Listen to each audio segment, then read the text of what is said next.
before we can start the program. Mr. Chairman. No. Distinguished ladies and gentlemen, first I would like to thank the organizers of this very important occasion to honor Dr. Segun Osoba and consider me fit to come and chair this meeting.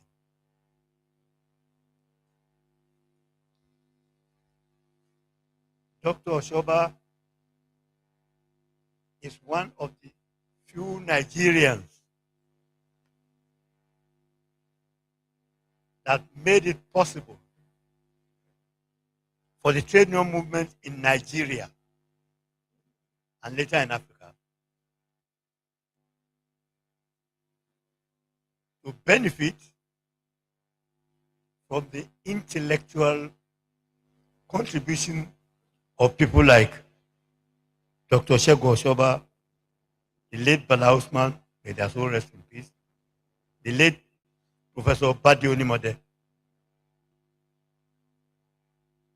that brought the synergy between workers and trade unions of Nigeria and Nigerian progressive intellectuals.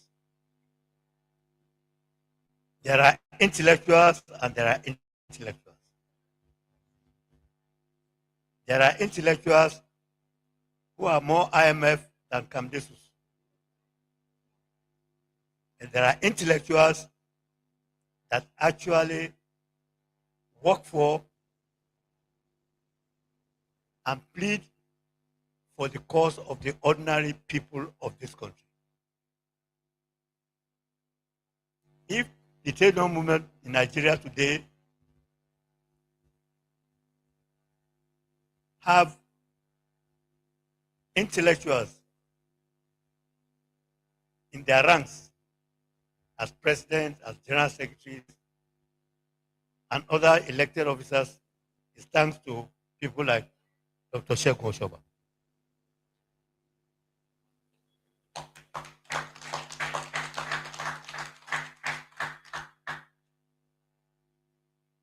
When we were all younger, we heard of the Ife group.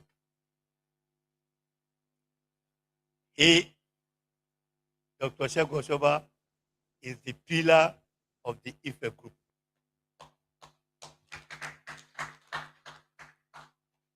That made the alliance of lecturers and students within the university campus possible. Not adversaries, but friends who are mentoring students. You can see here the testimony from our good friend Falano San.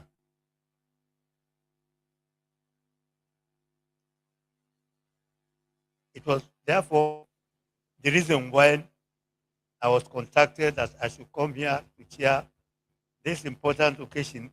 I consider it a great honor, not to me, to the Nigerian trade union movement. The honor is to the Nigerian trade union movement, not to me as an individual. And to plead again that those bygone days should come back again. When IMF, World Bank were imposing their orthodox structural adjustment program on many countries, Nigeria and other African and developing countries, it was thanks to our Nigerian intellectuals, Dr. Segun Osoba, the late Badi and others, who educated us to counter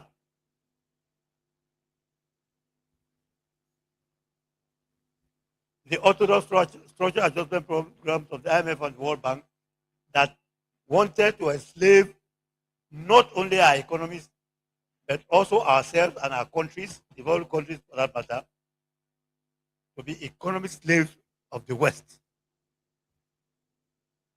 But when we were well tutored by our Nigerian intellectuals on the dangers of the IMF World Bank, we became the apostles of anti-SAP. And when the opportunity came for me to lead the African Trade Union movement, the Organization of African Trade Union Unity in Accra for over 26 years, I took the message there. And no African trade union accepted orthodox SAPs of the IMF and World Bank. And we were able to carry the struggle within the OAU and later African Union, and later got our trade officers at the inauguration of the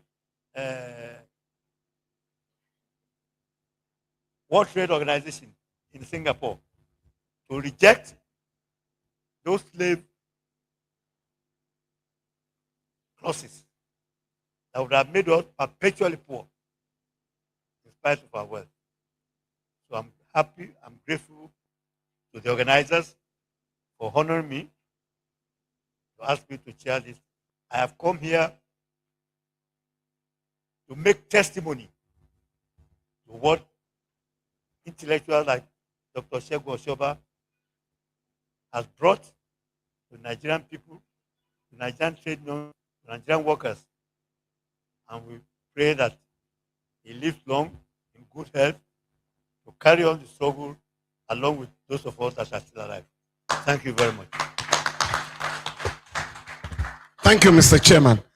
My attention has just been drawn to the fact that we have the representatives of SEDET, that is the Center for Democratic Development Research and Training. They have produced copies of the Minority Report. We want them to stand up for recognition, please. Yeah. Okay. Bala, Usman, this one. Please, can you stand up for recognition? SEDET. Thank you very much. Bala Usman is seated. I'm very sorry, I've just been corrected. Thank you so much for coming. Thank you for all the solidarity. Thank you. Thank you. Thank you very much. Please sit down. Now, I'm going to call on...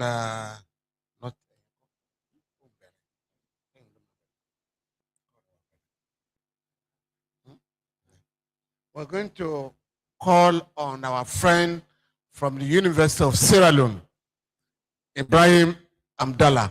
Thank you very much. Thank you very much. I am not like a sitting student of Comrades Osoba. I never went to Ife. I studied at ABU, Ibadan, and Toronto. But I met him as a young lecturer in Ilorin in 1983. He came there as an external examiner.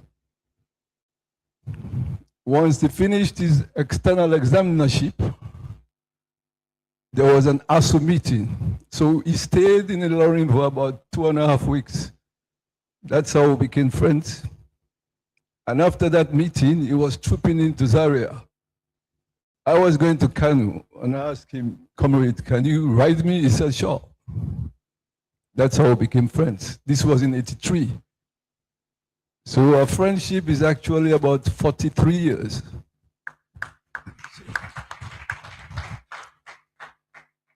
Let me add to what Femi earlier on said about not being in Osoba's class, but then he graduated with a degree in law and history. I usually tell people, because a lot of people mistake me for a political scientist. So I usually tell them that no, in my history department, we got 2 degrees. You got a BA honors in history and a BSc in political economy. Because Bala Usman taught history and political economy together. Most people don't know that, but that's the truth. So I have a script here. What I'm going to do is to just read it out. and I crave your indulgence.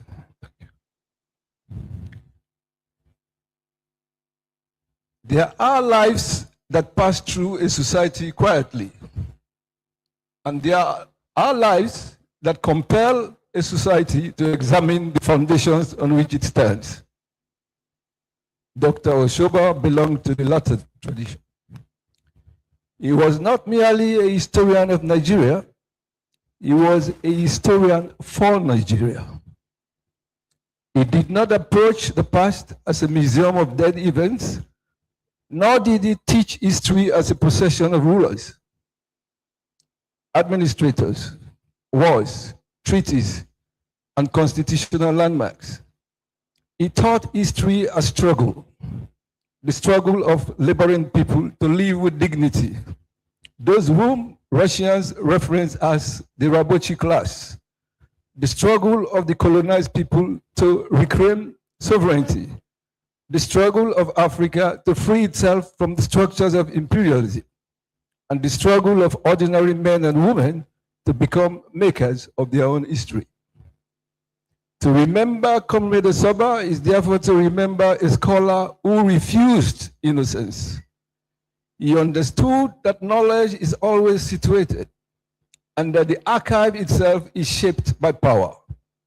Against official narratives that celebrate the state, the elites, and the law, while silencing the worker, the peasant, the artisan, the unemployed youth, the market woman, and the militant student, Osoba insisted that the history of Nigeria had to be written from below. A Thomsonian formulation which centers the history of the Rabochi class as the makers of history. His scholarship and teaching announced a simple but demanding proposition. The historian must not only explain society, the historian must help humanity imagine how society can be transformed. Born in Jabode in Western Nigeria, Osoba came of age in a world marked by colonialism, anti-colonialism, Cold War alignment, and the early disappointment of post-colonial rule. His intellectual journey took him to Moscow State, where he encountered the Marxian tradition not as dogma, but as a method, a way of asking how production, power, class, ideology, and imperial domination shaped social life. When he returned to Nigeria in 1967 and joined the Department of History at the then University of Ife, he brought with him not only erudition, but a commitment to the emancipation possibilities of historical knowledge. At Ife, Dr. Osoba became part of a generation of scholars who expanded the intellectual horizon of African history. He did not merely add new topics to an old curriculum, he questioned the architecture of the curriculum itself. Why should Nigerian history be narrated mainly through colonial officers, nationalist politicians, military officers, and constitutional conferences? What of the dock worker, the railway worker, the miner, the teacher, the clerk, the artisan, the cocoa producer, and the urban poor? What of the forms of resistance that did not appear as formal party politics, but nevertheless shook colonial and post-colonial power? To his students, he offered more than lectures. He offered a method of seeing. He taught them to ask who produced wealth, who controls it, who suffers, who benefits, who speaks in the name of the nation, and who is asked to sacrifice for it. He taught that underdevelopment was not a natural condition, but a historical relationship. He taught that decolonization could not be reduced to the lowering of one flag and the raising of another. He taught that independence without social emancipation leaves intact the deeper structures of dependency. In that sense, His classroom was not separate from the public square. It was one of his most serious workshops. This is why the title by which so many remember him, Comrade Osoba, was not just ornamental. It named the way of life. It named the intellectual who placed himself on the side of the Rabochi class. It named the scholar who believed that the university must not become an island of privilege floating above a sea of suffering. It named the teacher who did the needful, teach to change society in which one lives. Comrade Osoba's work on labor, class struggle, decolonization, underdevelopment, national liberation, and revolutionary possibility helped popularize Marxian political economy in Nigeria. His political economy has preceded virtually every political economy commentator in the Nigerian academy. His contribution was not simply that he used Marxist categories. No, it was that he used them historically, concretely, and politically. He was interested in how Nigerian society was made, how colonial capitalism reordered labor and land, and how nationalist elite inherited and reproduced structures of domination, and how ordinary people resisted those structures in visible and hidden ways. To write history in this manner is to refuse two simplifications. First is that the colonial simplification that Africans were passive recipients of modernity. The second is the nationalist simplification that the post-colonial ruling elite alone embodies the nation. Against both, Osoba placed the people at the center of the story. He showed that people are not the background scenery of history. They are its makers, its central agents.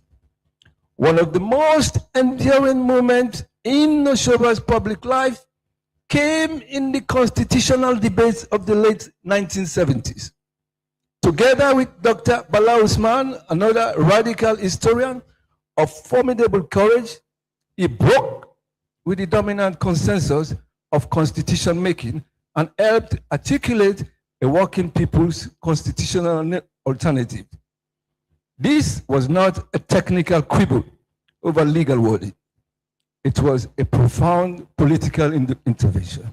It asked, constitution for whom? For capital or for labor?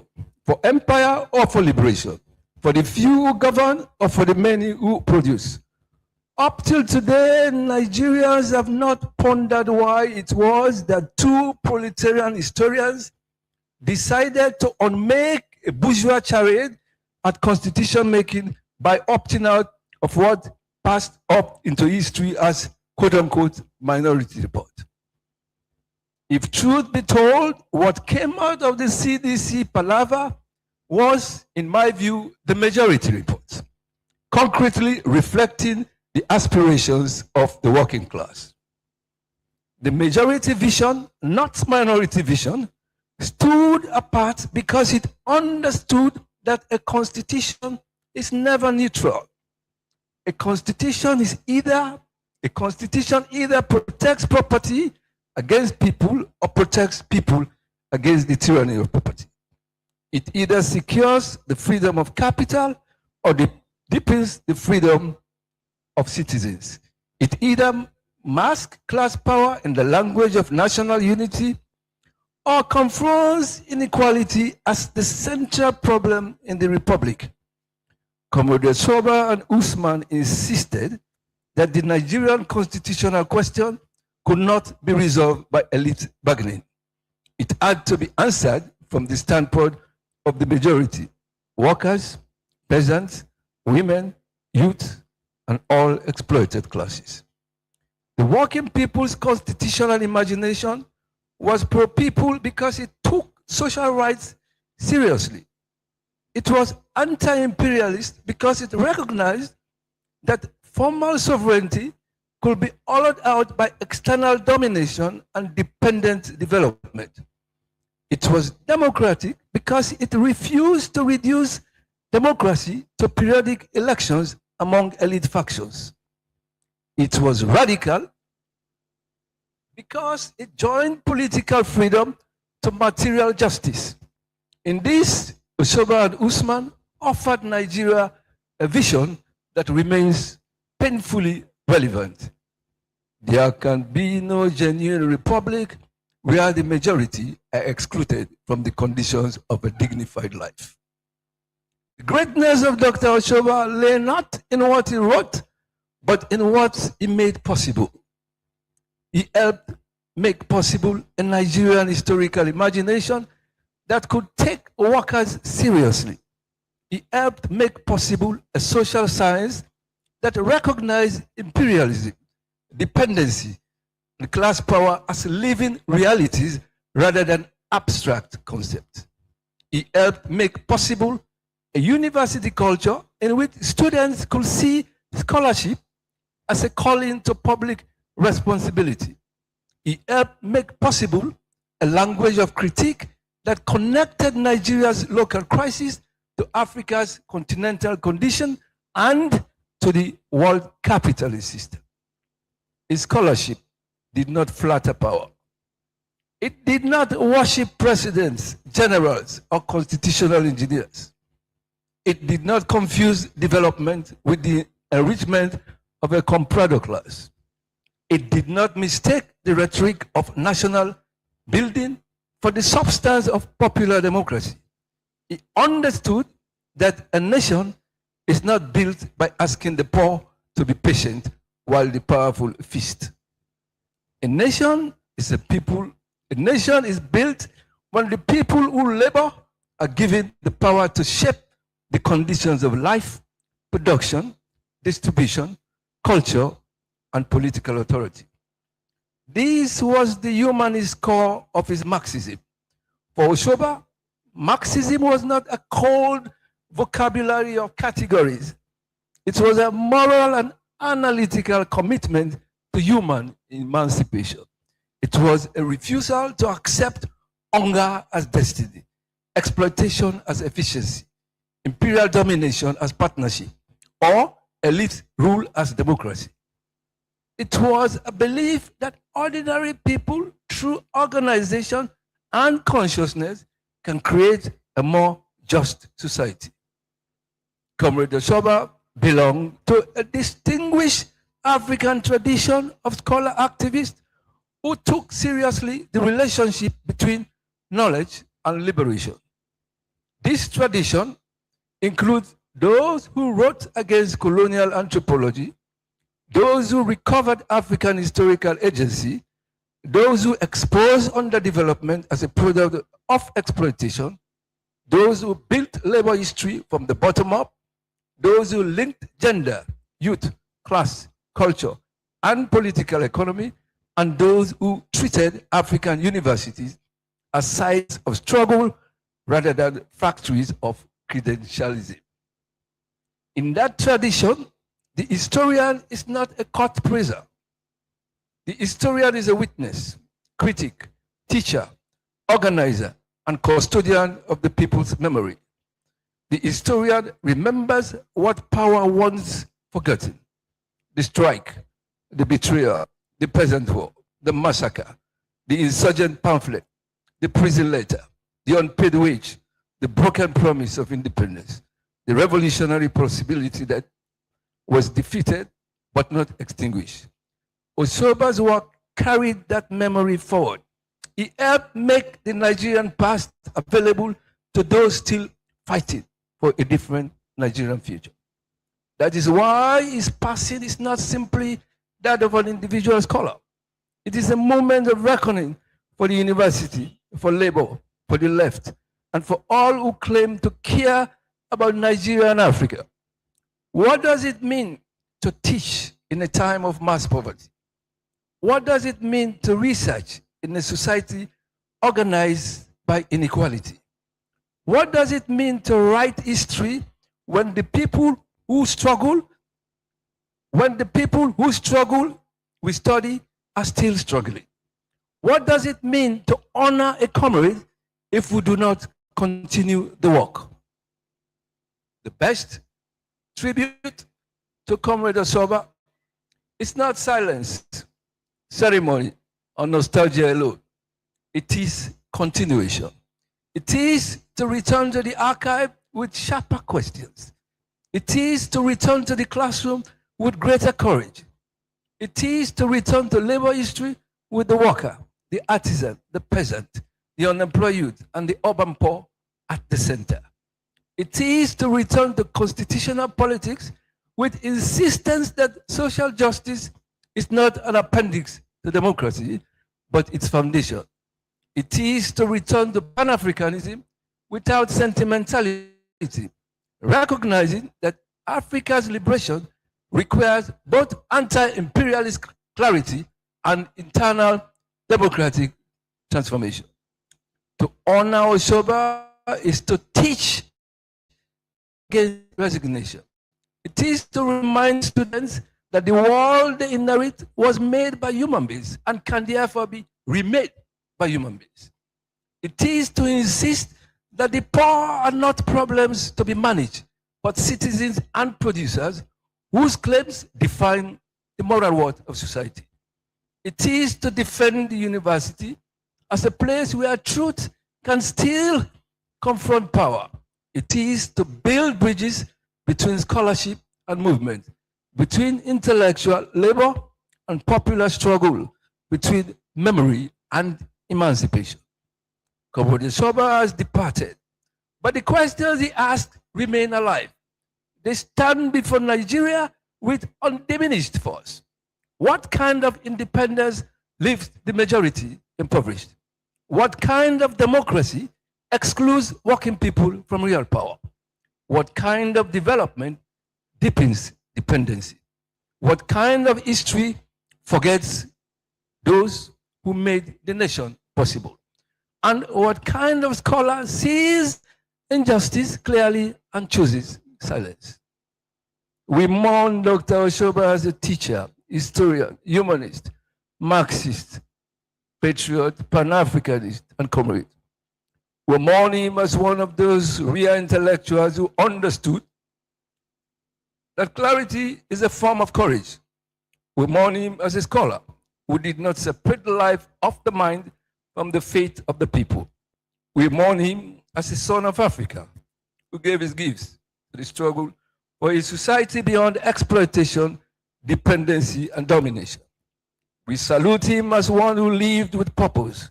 We salute him as one who chose the side of the oppressed. We salute him as one who armed generations with questions sharper than slogans, and hope deeper than sentiment. We salute him as one who taught us that history is not merely what happened yesterday. It is also the field on which the living contest the future. Baba Ijebu was more than a scholar. He was a scholar activist in the finest sense of the term. His life joined the gown to the town, the archive to the picket line, the seminar room to the constitutional question, the written word to the struggle for a humane society. Farewell, Baba Ijebu. Farewell, comrades. You taught us that to study society seriously is to accept responsibility for changing it. You taught us that the people who are not waiting, you taught us that the people are not waiting outside history. They are history's makers, and you leave us with the task of ensuring that the world they make is worthy of their honor, their suffering, and their dreams. A luta continua.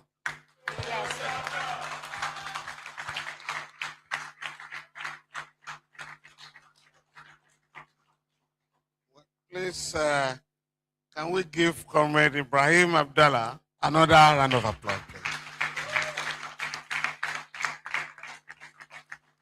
Well, I can only thank you for your wonderful presentation. I think we're going to have your paper circulated, mass circulated, because you have not just spoken about Comrade Osoba, you have also spoken about the African struggle and the need for us to have intellectuals that are relevant for our society. So I want to thank you very, very well. If you were staying in Ife or maybe you couldn't have done better, you know, but you have made it clear to us that you were one of Comrades' young friends of 43 years. And I think what you have shown is the fact that our comrade was an epitome of humility. There were no air around him, you know, young people were his friends. And that was one of, and when I'm talking of people like Dr. Osoba, I talk of my elder friends, you know, and you are one of his young friends. So thank you very much for coming all the way from Freetown, Sierra Leone.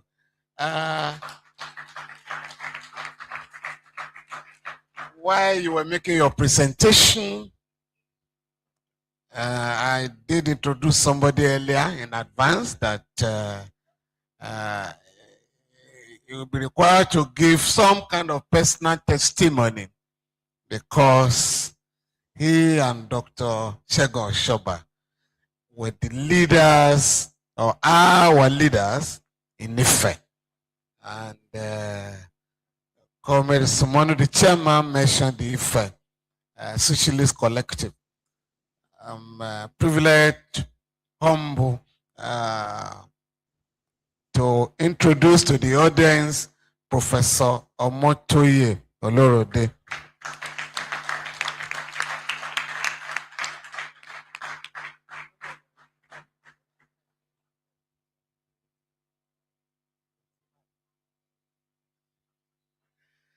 The young man, just like our chairman, is also 85 years old.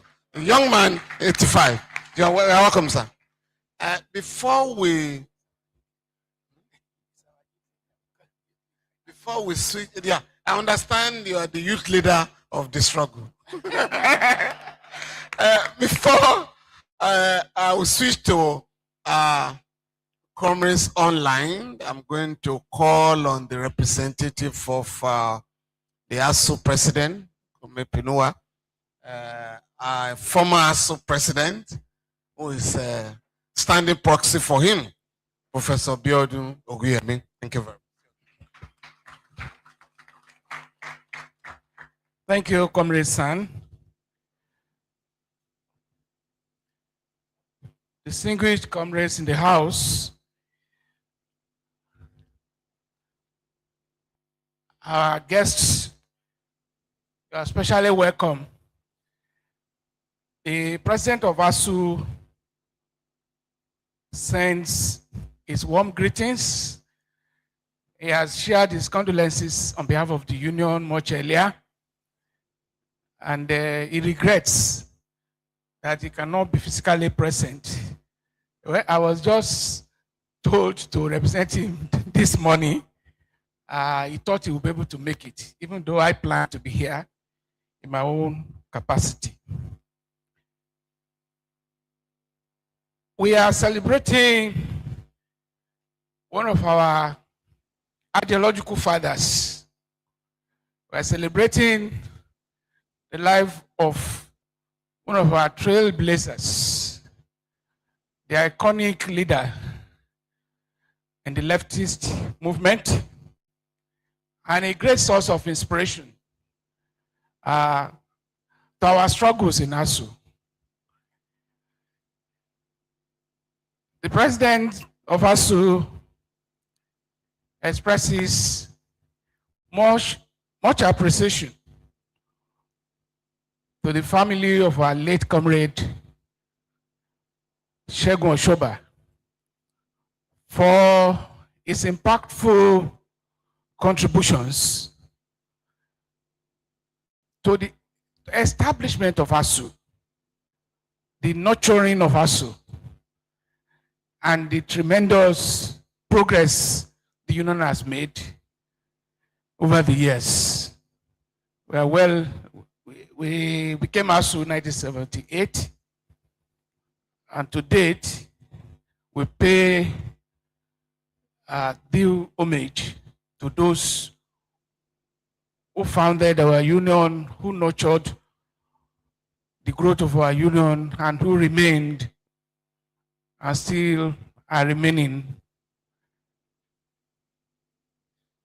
our intellectual pillars, our ideological foundations, and those we will continue to reference as the pioneers in the struggle for the emancipation of the oppressed. ASUU did not come just as a bread and butter labor movement. ASUU transmuted, as it were, from Association of University Teachers, NAYUT, into an emancipatory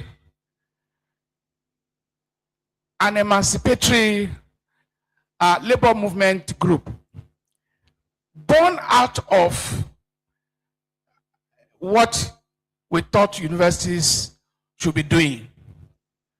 Universities should be the hub for liberation, idealization, and practical application of what we are teaching.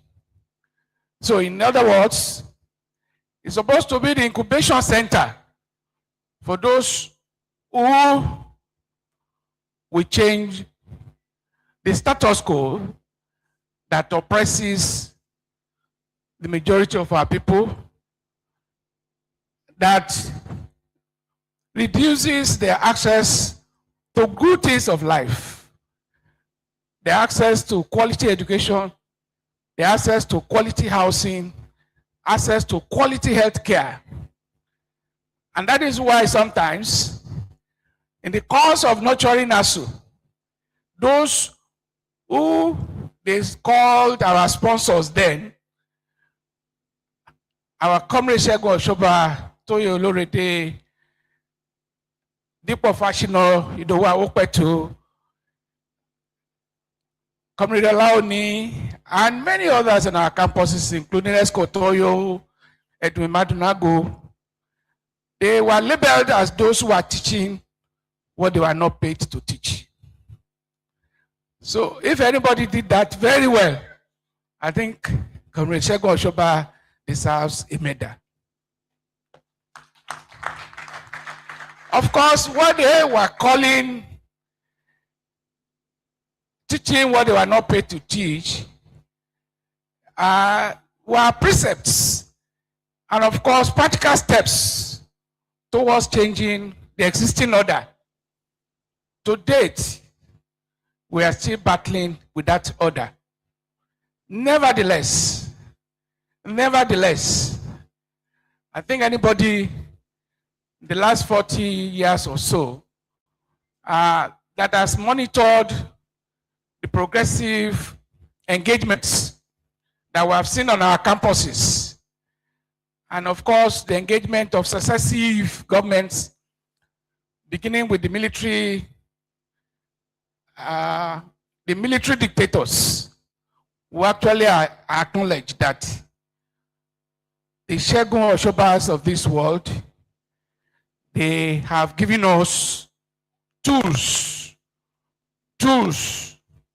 that we can use. They have given us the ideological framework for engaging our society.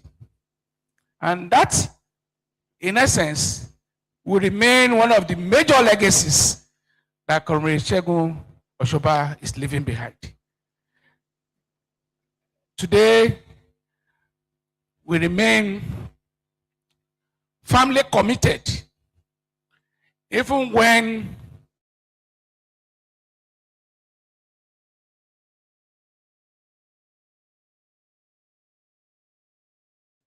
when you talk of radical groups on campuses, ASUU will be listed as number one. But the union has no apology. We have no apology, and we promise to continue to carry the flag left behind by Comrade Segun Osoba. Distinguished comrades, I would just signpost the event that happened at Unilag in September 19, when this publication was presented at Unilag, September. Comrade, you are there. Comrade, you are also there, sir.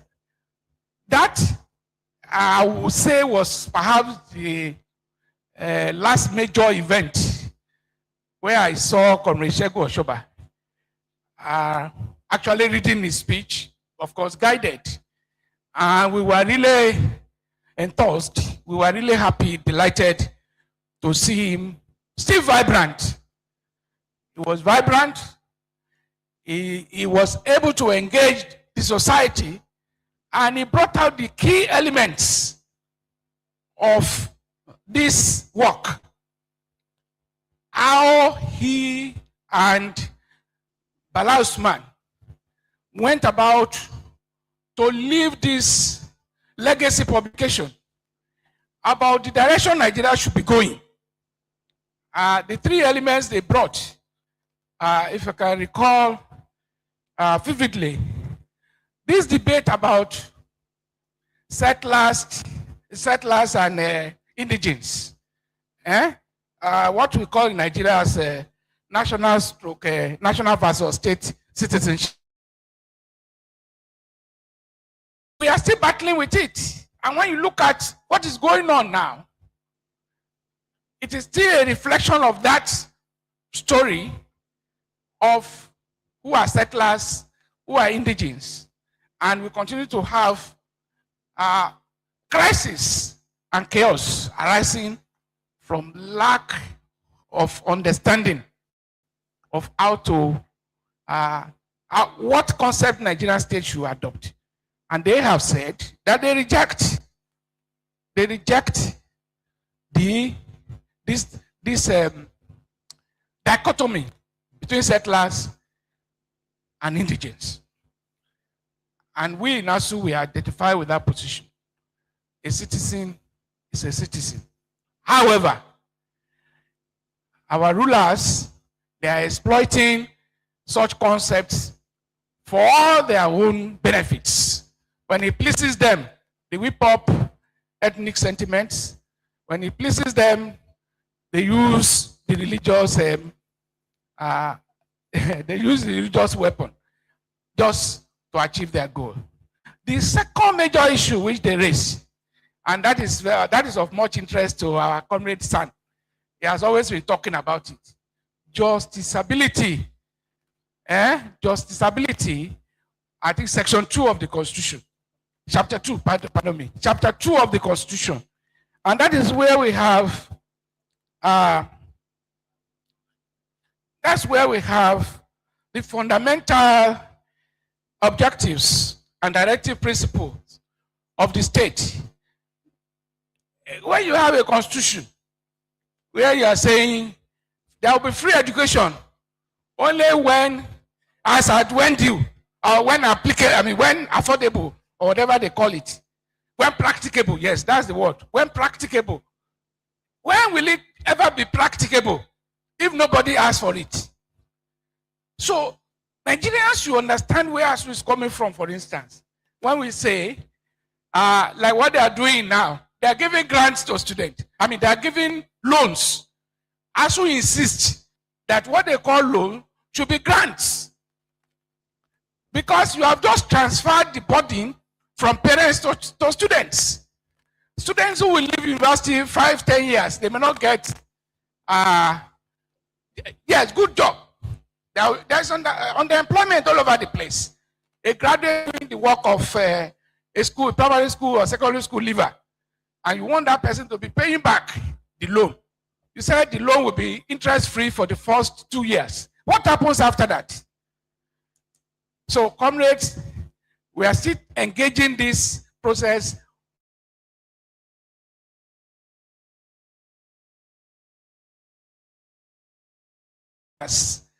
Those radical leaders that we had in the past, they are thought deeply about and have documented their position.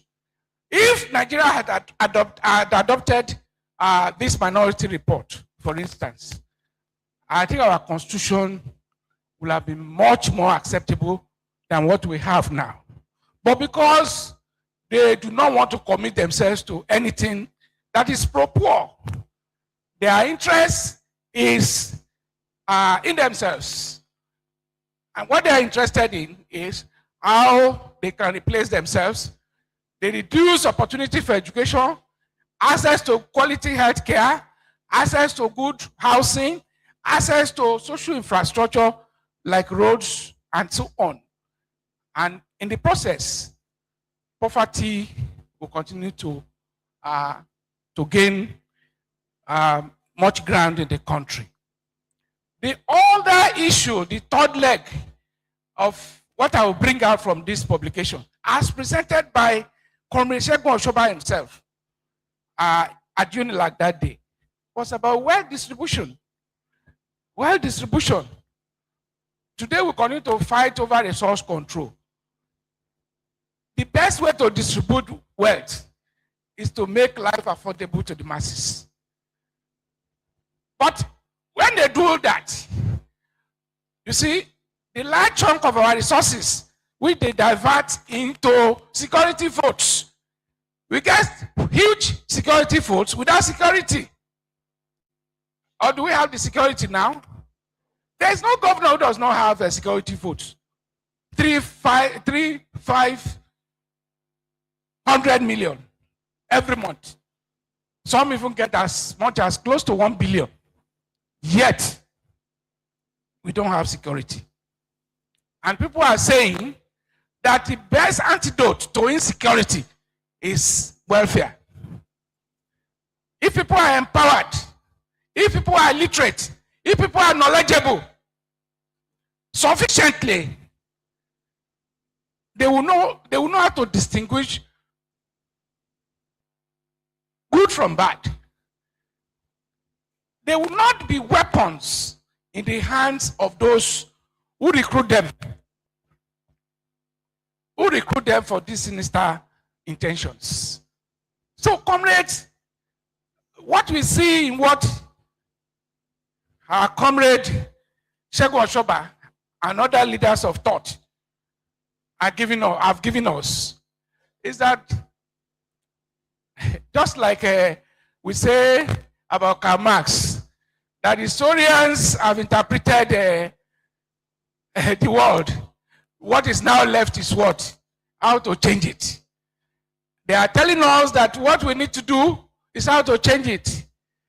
And that is also a great message that I want us to take away from the perspective of ASUU. So, comrades, we are saying that we appreciate Comrade Segun Osoba for being part of our story, for being part of our history in terms of the radicalization. They said they radicalized us. But what is radical? Radical is about solution. So if what they taught us was how to find solutions to our problem, I think we'll continue to do that as he has taught us. Finally, I want to acknowledge the presence of one of Comrade Segun Osoba's good friends, a younger friend, who was also my own, who has also been my own senior friend. Comrade Ni Fasomi is here in the house. Yes. When Comrade Osoba was, when he was 85, we went out for one short engagement. And that day, for about 2-3 hours, it taught me much that I'm taking away, and I will continue to cherish those beautiful ideas. I thank you all for listening. And ASUU says, solidarity, the struggle continues. Thank you very much. Thank you very much, Prof. Just like you were saying, I was just trying to glance through this small pamphlet. And one that will interest all of us is about religion. And I will just read it, what they recommended, as opposed to what is in the Constitution now. The Federal Republic of Nigeria is a secular republic, and the states shall not be associated with any religion, but shall actively protect the fundamental right of all citizens to hold and practice the religious beliefs of their choice. Under the current constitution, I think section 10, they didn't put it this way. They put it in a very confused manner. To the extent now, it's just been revealed that a terrorist, a leading terrorist in Katsina state, the state government spent 10 million naira to send him to Mecca. Oh yes. And some of them, think about 7 of them, were arrested when they were coming from Mecca. Government sponsored them.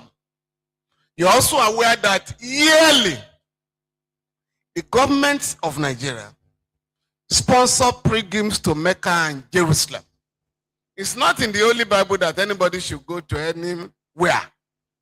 Even for Muslim, it's if you are able physically and you also have the means. Nowhere is it stated that government shall sponsor anybody.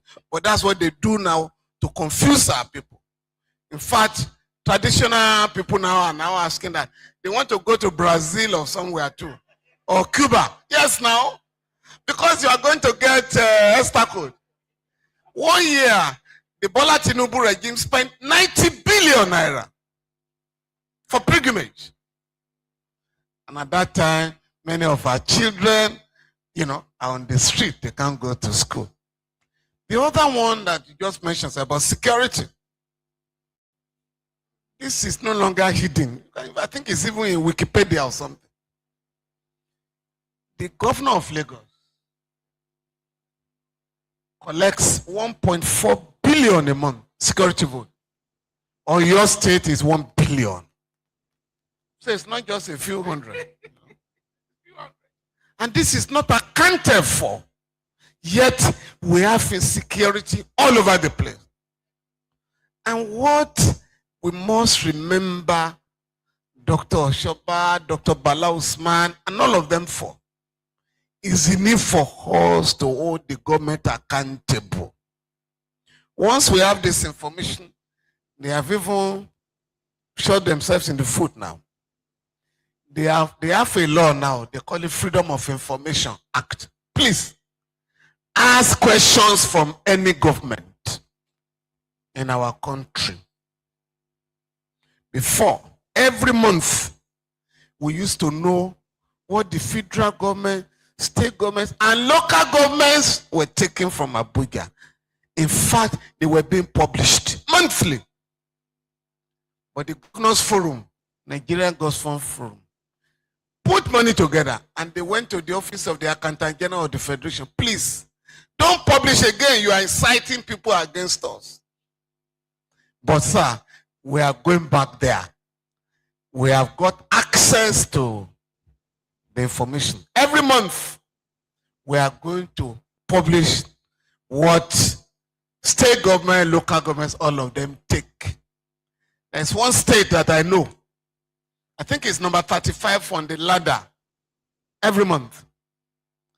That state, Ekiti State, we've just discovered that small state in the last 26 years has collected 667 billion local government fund.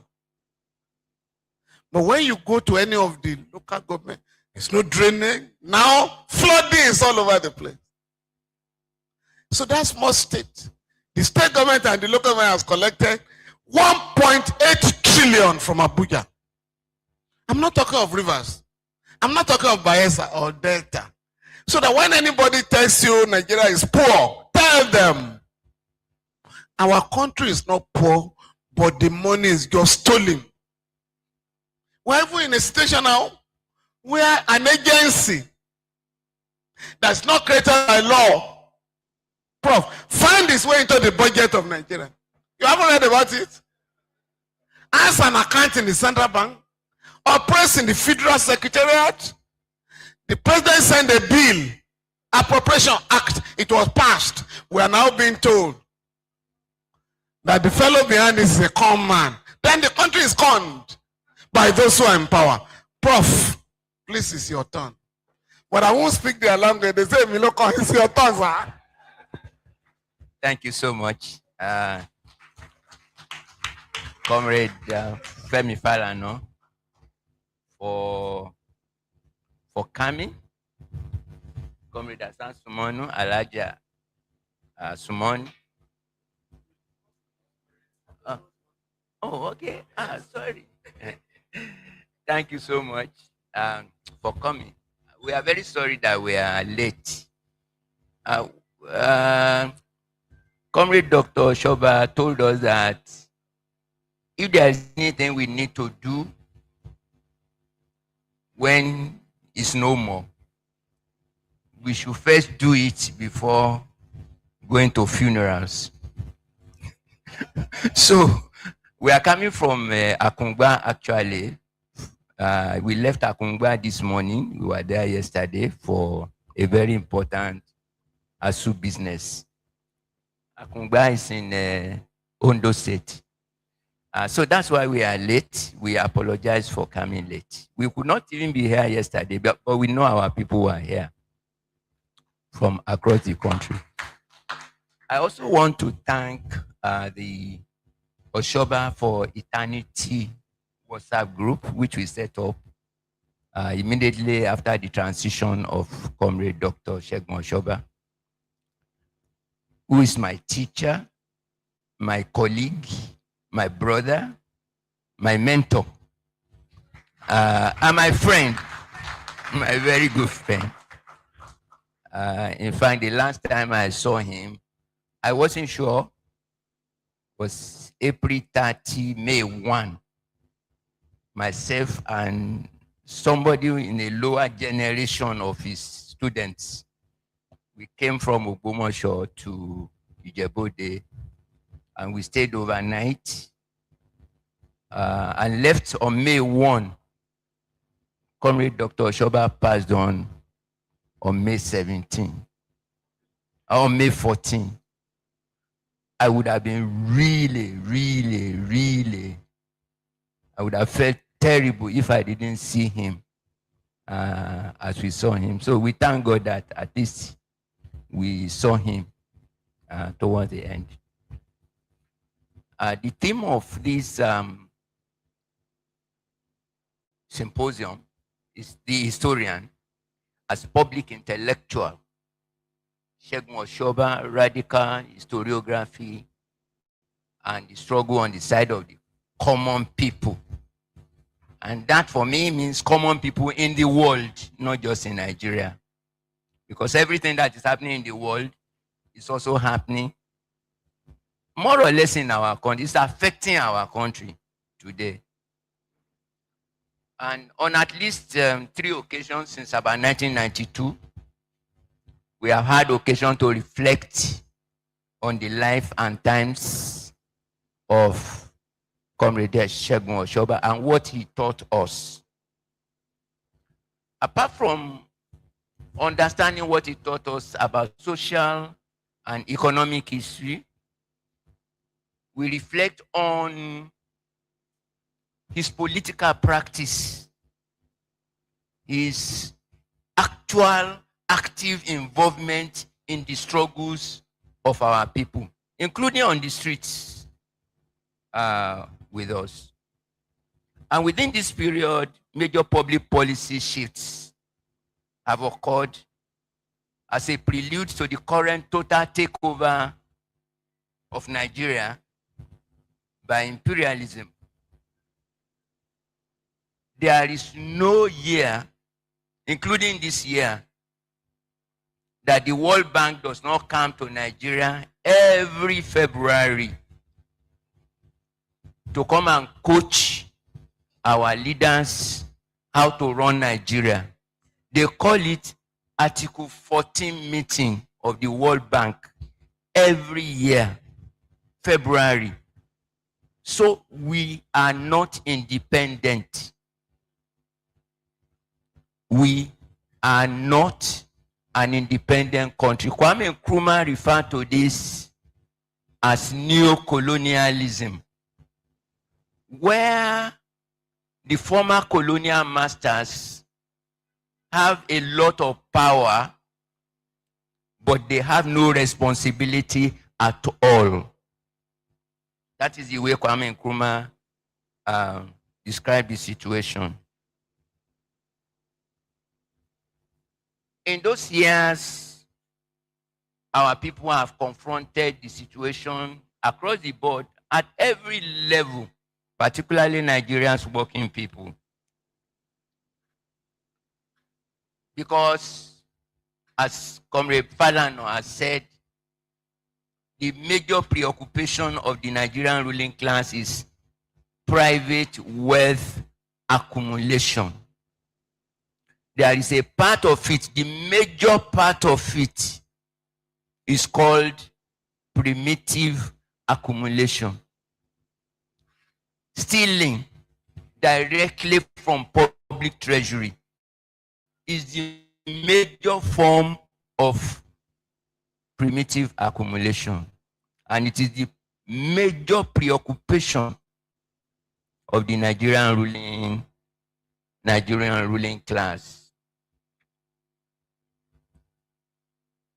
In the course of the effective resistance of the peoples of the world, especially since after the Second World War, actually European War, which they call Second World War, because of the struggles of working people in the world, capitalism, the system that exploits working people, had to succumb to the pressure of working people across the world and throw some things down from their table until about 1973 or so, when they turned the table against the peoples of the world. In countries like Nigeria, the system got much worse. But in Nigeria, what we call the oil boom enabled the Nigerian ruling class to throw quite a bit down to the people until about 1984, when imperialism took definitive control of our country in what they call the structural adjustment program. Every part of the war and the suffering of Nigerian people today came from that definitive takeover of our country by the people that I said come here to Nigeria every February to coach our governments how to keep sitting on top of our people. All the things about devaluation of our country, messing up of our currency, all the thing about charging school fees in our universities, all the things about privatization, selling Nigeria to people who have money, and which creates organizations like NEPA that does not produce electricity but that we pay for. Organization that they then fund after selling it to their friends with public money. These are all what they started doing since like 1984. Now, Segun Osoba looked at the struggle of ordinary people, and long ago, he wrote about the character of this condition that a country like Nigeria is in. Namely, that in giving what they call independence, they create a ruling class which is trying to become like the European ruling class. but as junior partners to that ruling class. Whichever way you look at it, that is what we have been struggling with since 1960. And part of what they do also is what the colonizers do. Divide our people on the basis of their tribe, on the basis of religion. That has not changed. Segun Osoba clearly told us this long ago in some of his very important writings. What they call corruption is a misnomer. It is the mode of accumulation of wealth that their policy, public policy, creates. Because once you decide that a few people can own a country, the only way they can do it is to sell the country and steal public property. That is the only way. So corruption is really a misnomer. In economic terms, it simply means primitive accumulation, stealing. And they need it as long as we continue to maintain the system that we are maintaining.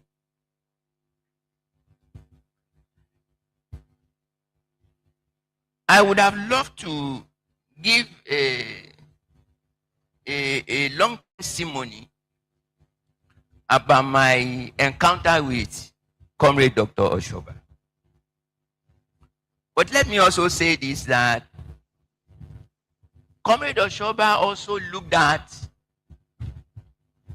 classes in Nigeria, because we are not the same, but he clarifies it for us that there is a group that he refers to as the counter elite.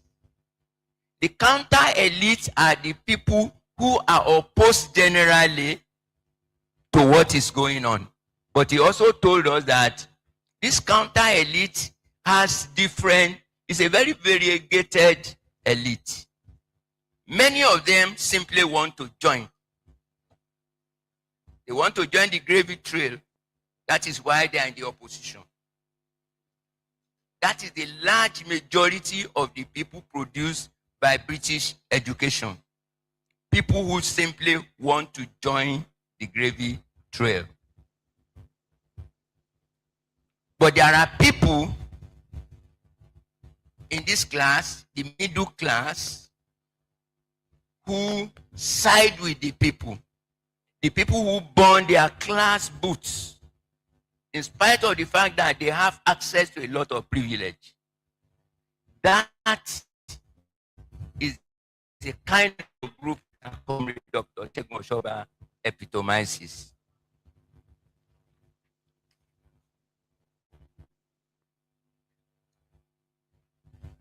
So to cap this, my contribution, I would have, as I said, like to say quite a lot about what I personally know about Comrade Dr. Osoba, but I won't do that. We have a booklet here that myself and a friend of ours produced at his 98th birthday in Ijebu here. And we are giving it out for 1,000 naira a copy, but you can give us solidarity price for it. If you cannot afford one, you can take one for free.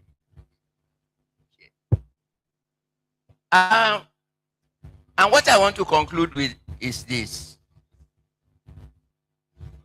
Everything we are, since we know Comrade Dr. Osoba, has been forged by the character of Comrade Osoba and the circumstances in which we were living at that time. Because of his character, we first met him in 1970 when we came as young lecturers to Ife. At that time, Comrade Osoba already built relationship, intellectual and political relationship with people across the world. Across the world, yeah, but across Nigeria.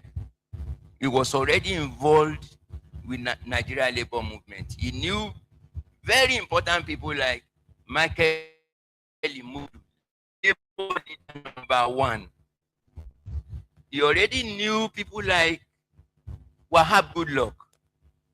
He already knew people like Olaoni in Ibadan, Escort Toyo, and so on and so forth. And already knew young people like Bala Usman, who are younger than him, but who respect him. And that is the consequence of the Minority Report that you see. They met in the Historical Society conference and they became friends. And he won Usman's admiration. That was why they were able to work together. In Ife, Comrade Segun Osoba also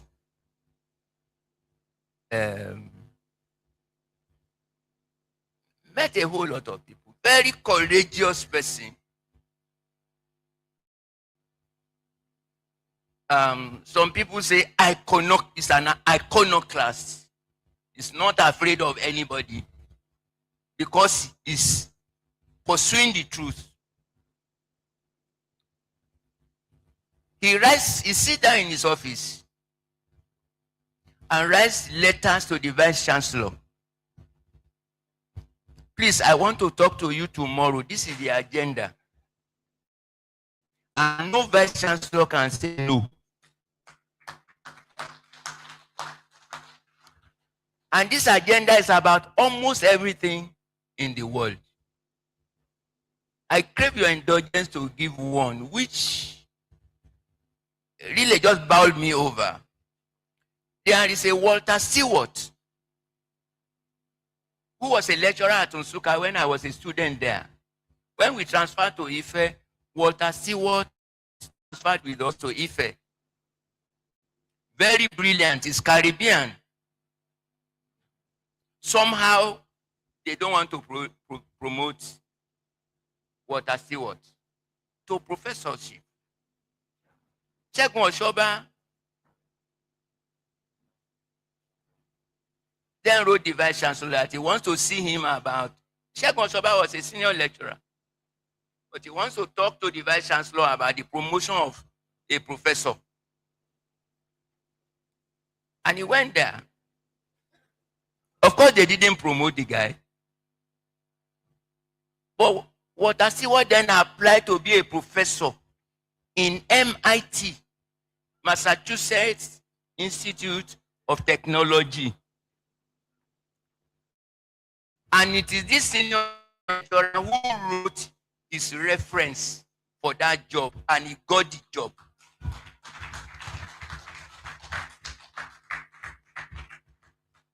That is the kind of person that our mentor and comrade was. Segun Osoba knew all the foreigners. Because of his ebullient character, his friendship with people. So our link with South Africa, because we work with the anti-apartheid movement and the liberation movement with our students like Falano here, we work with them. We celebrated ANC anniversaries in Ife and all of that. We worked with the Eritrean Liberation Front. In fact, we sent a delegation to Eritrea. Segun Osoba was our leader because he knew virtually the problem of every foreigner on the campus of the University of Ife. So his character And I described it somewhere, and I want to really conclude by articulating it directly. And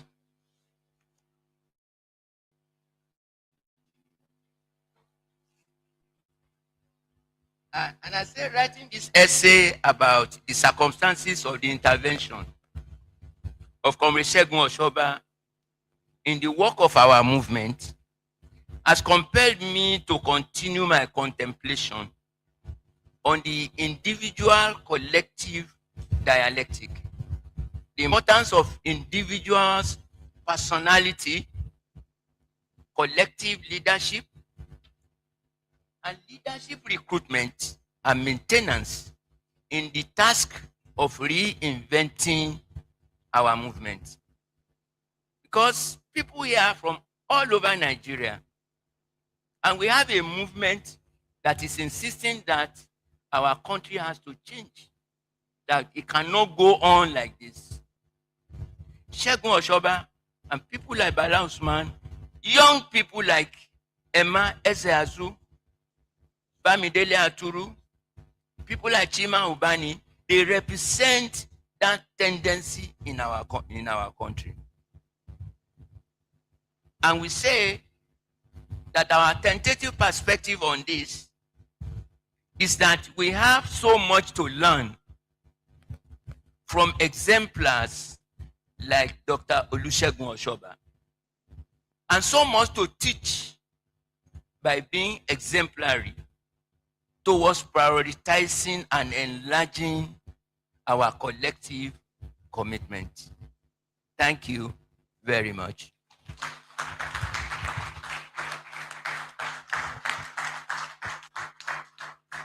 Well, I did predict that Professor Lorode will give a testimony, and I'm sure you will agree with me that he has given a personal testimony. Please, can we give him another round of applause? Well, another testimony here. In 1978, this guy who parades himself all over the place now as a Democrat, Olusegun Obasanjo, wanted to sack all professors of integrity and character and learning. He said they should go and de-radicalize all the campuses.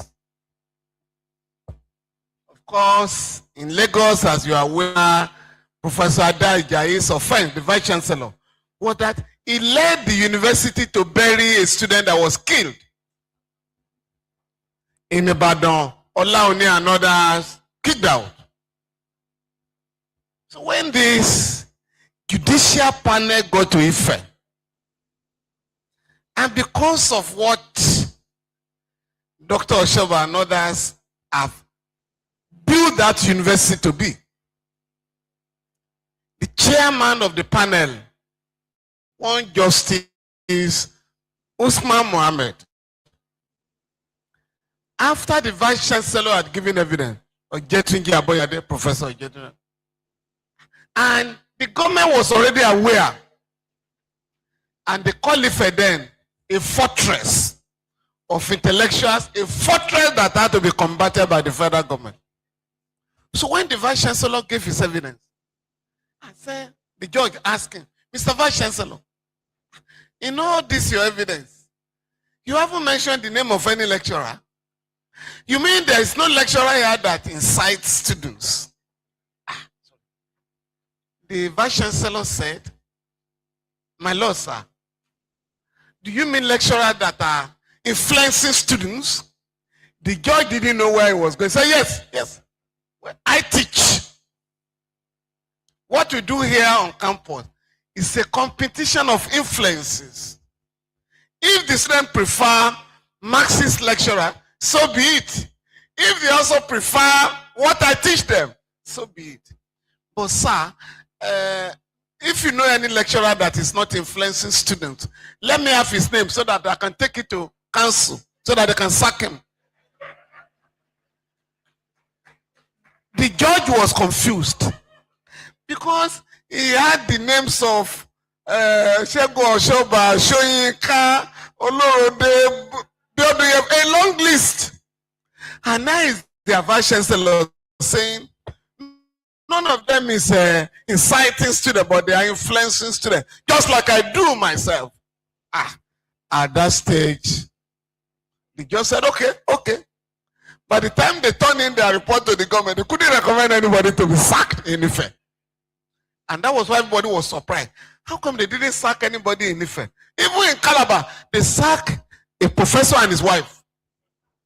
Dr. Edwin Madunagwa and Bene Maduna were sacked by Obasanjo.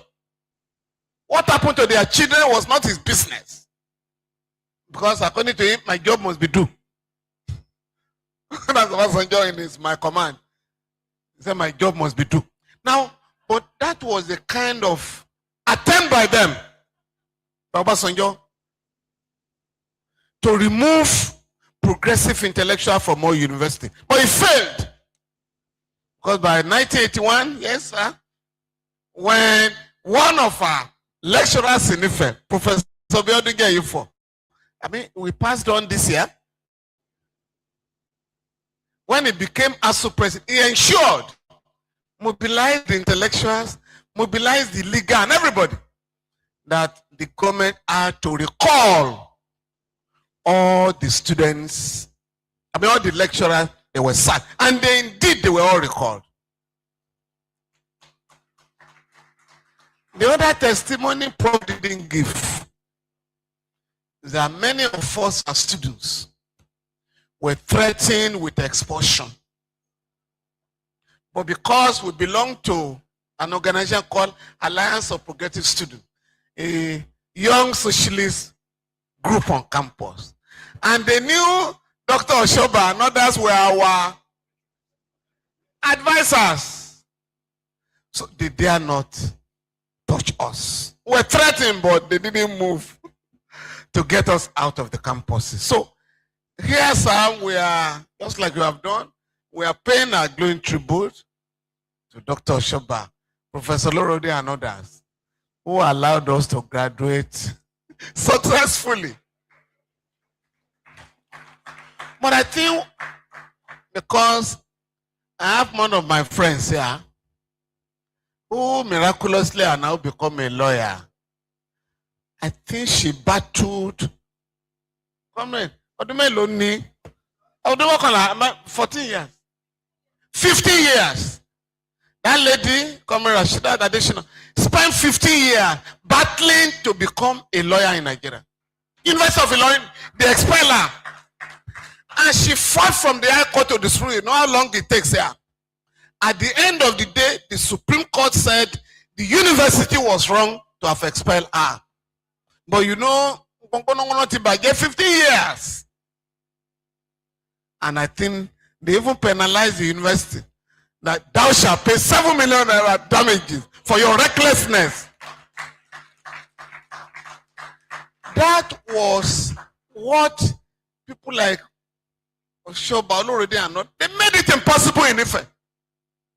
You couldn't be expelled in Ife on account of your ideas, on account of your involvement in student unionism. It was impossible. Even those students who were expelled in other universities, like Segun Osoba, Banji Adebora and others, our comrades led by Dr. Osoba ensured that they were brought to Ife to complete their education, university education. So if we go on to give testimony, we won't live here today. But what is important is for all of us to realize today that it is not possible to quantify what Osoba stood for in the history of our country. And from what you have heard here, his own comrades have given testimony, and the family can only, the legacy. We're not here to celebrate wealth. Many of them die unsung.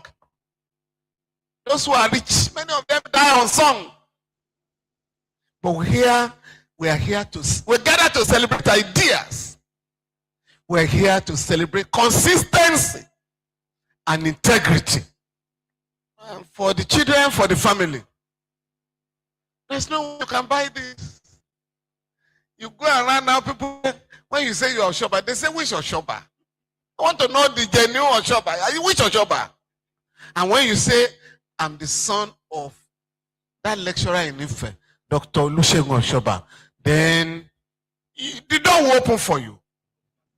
And nothing can be greater than that.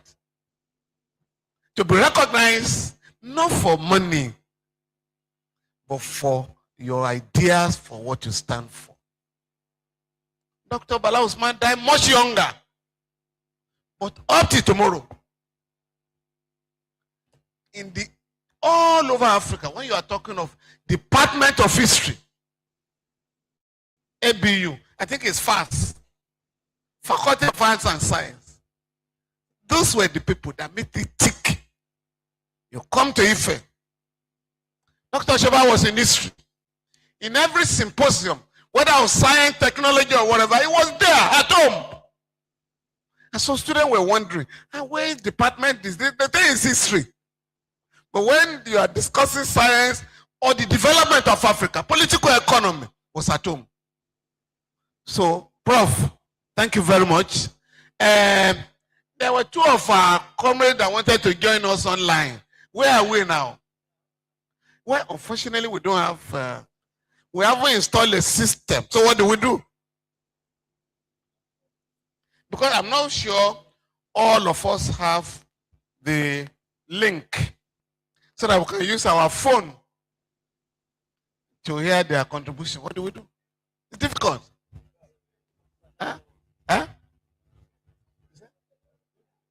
It's going to be tough. So what we are therefore going to do is to take contributions from the audience. Anybody wants to say something? Leke, we are going to call you later. You will speak for the family. Yes, sir. Yes, that's the brother.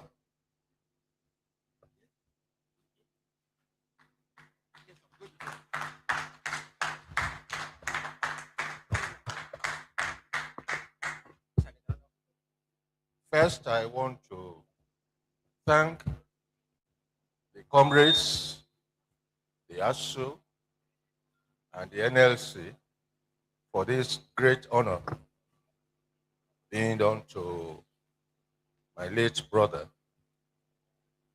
Mine is not for speeches, but just to give one or two testimonies that can bring out and people will appreciate who this man was.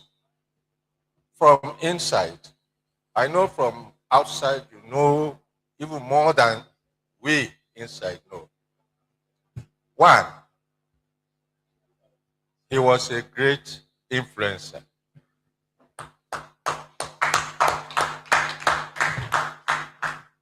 Influencing without noise, without preaching or saying anything, but by his own lifestyle. I am, as I said, his younger brother. But I was in another profession. As you all know, I'm a professional engineer. But he encouraged me much earlier to pursue my career. And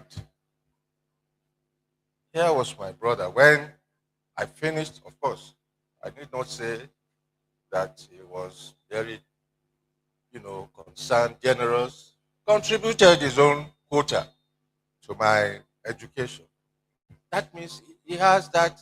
He didn't say, okay, I have reached this level, you can do whatever you like. He was concerned that I moved on and acquired the first degree in engineering. And when I started working, I was always looking up to him at his pronouncements, at his criticisms of the government very, very positively, I would say. He was not used to frivolity. He would say things as they were. Even our revered Chief Obafemi Awolowo, he criticized him openly. Not directly for his own shortcomings, but people around him who are engaged in corruption or very bad practices. So he did this as a courageous young man. And of course, we knew that people in positions were hard hit and they did not enjoy those comments. But what I want to bring out is this. For the wise, for the clever people, you follow his footsteps, and as a family, as a brother, I thank God that I took all his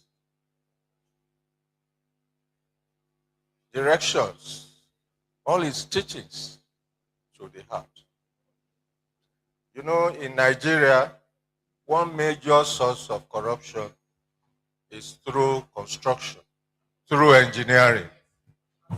I say this to you as a professional engineer, but as I moved on the ladder, I never forgot the way my brother was doing things, was living, and I did my best to follow straight.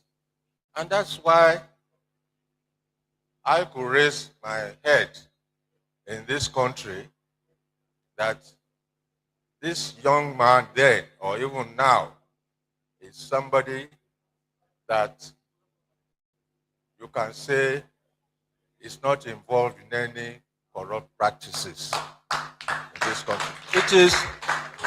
It is due to the influence of my brother. Because, especially during the military regime, I was already a director, an executive director in Nigerian Post Authority. Then they came and said, look, we wanted to move the headquarters of Nigerian Post Authority to Abuja, where there is no sea, there is no coast. And of course, remembering where I was coming from, I objected. And I was a lone voice. At the executive meeting, they said, why did you oppose this? I said, I didn't see any sense in it. I've been to United States, I've been to California, Auckland, Netherlands. I've never seen any headquarters that had offices in the dry city. So that was my offense. I said, yes, let it be an offense. I just said it. Then they started working. They ignored it. It was also minority situation. No, I'm saying it. I'm sure even my own relations, most of them are not aware of this. But this is a forum that I think, as an influencer, I am proud to say, going back, and I kept to that influence of his, made me shun all the motives. And at the end of the day, they did so many tricks to frustrate me because I was not supporting. And each time I reported back to my brother that this is going on, and I have decided to retire voluntarily because I was not going to join them in doing what they wanted to do. And lo and behold, in 1987, I gave my letter of voluntary retirement at the age of 45. But because I had spent 25 years in service, I was qualified for my pension. Up to today, I am a pensioner. And that is, it's not a small period, 38 years. 38 years. I will never forget the comments of my brother at that point. He said, if you are decided, go ahead. Now, I told him, as a professional, I am confident I will make it. And to the glory of God, I think I made it, even in the private sector.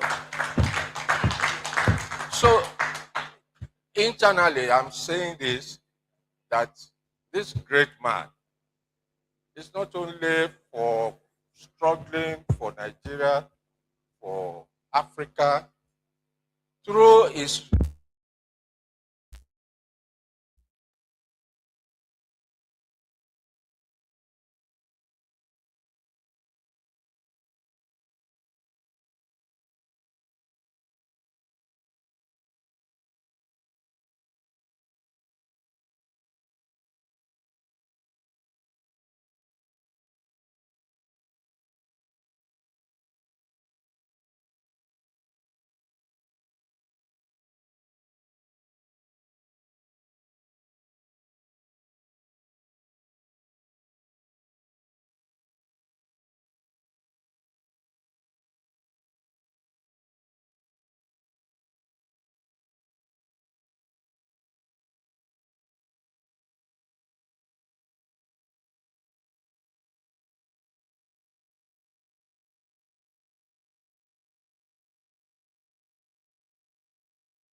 he taught us how that we should be very smart, even as comrades. That at any point in time, we should maintain our ideological clarity, our capacity to beat the system. Because if at that point they could have just he had the name and the positioning to follow them, and he knew that he would be released. But to just teach us the lesson that these people have been paid to come and arrest him. Okay, let them do their work, let them hand their pay. So he simply took the back entrance and fled, and was never arrested on that occasion. So that's just to tell us the person we are talking about, a very consummate strategist and an ideological mentor, someone who taught you not just in class, but in society. And we want to thank the Nigerian people for acknowledging his role in the history of our struggles. Thank you very much.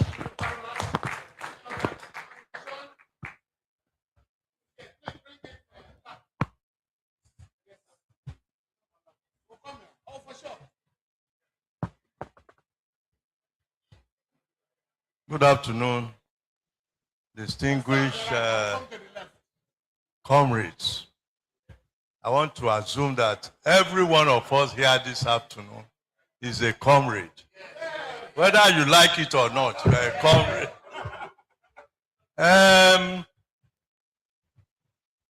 I especially salute my leader, Professor Omotoye Olorode,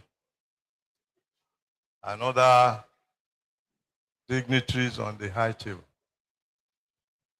I'm his first cousin. My name is Otumba Dende Banjo, but very close to him. I used to taunt brother, because we all call him brother. I said, brother, I'm deputy chief comrade, because I call him chief comrade. I said, I'm deputy. He said, you are not serious. How can you be deputy chief comrade? You're a dubious comrade. You're a dubious comrade. You cannot be a comrade and a Otumba together. It's not possible. You're a dubious comrade. I said, why are you saying I'm a dubious comrade? But that's exactly what you are. Brother is a fantastic human being, totally devoid of nepotism. He's a Pan-Africanist. Even when I told him, look, brother, our blood is thicker than water now. Blood is thicker. We are relations. We are first cousins. He said, no. Toyo Olorode is my deputy chief comrade. So I salute his memory, even when he has gone to rest. May his fighting soul rest in perfect peace.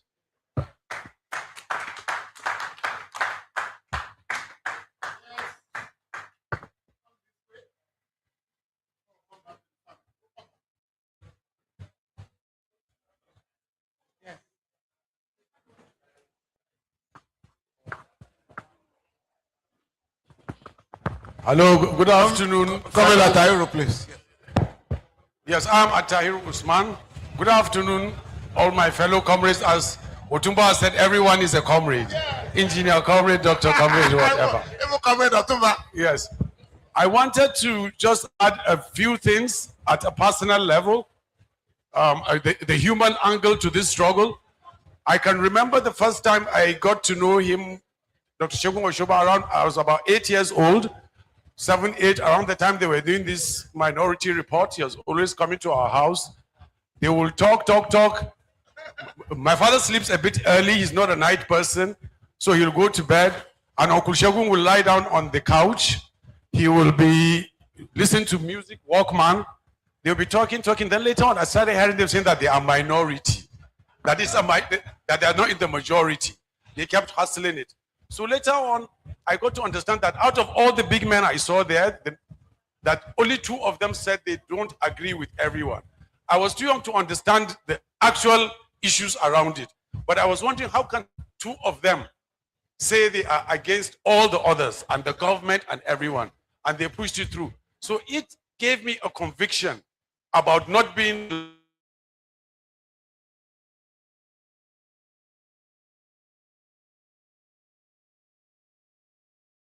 any society will always start as a minority position. Gradually, it will gain ground, other people will join. So we will always remember them and be inspired by them because of that example.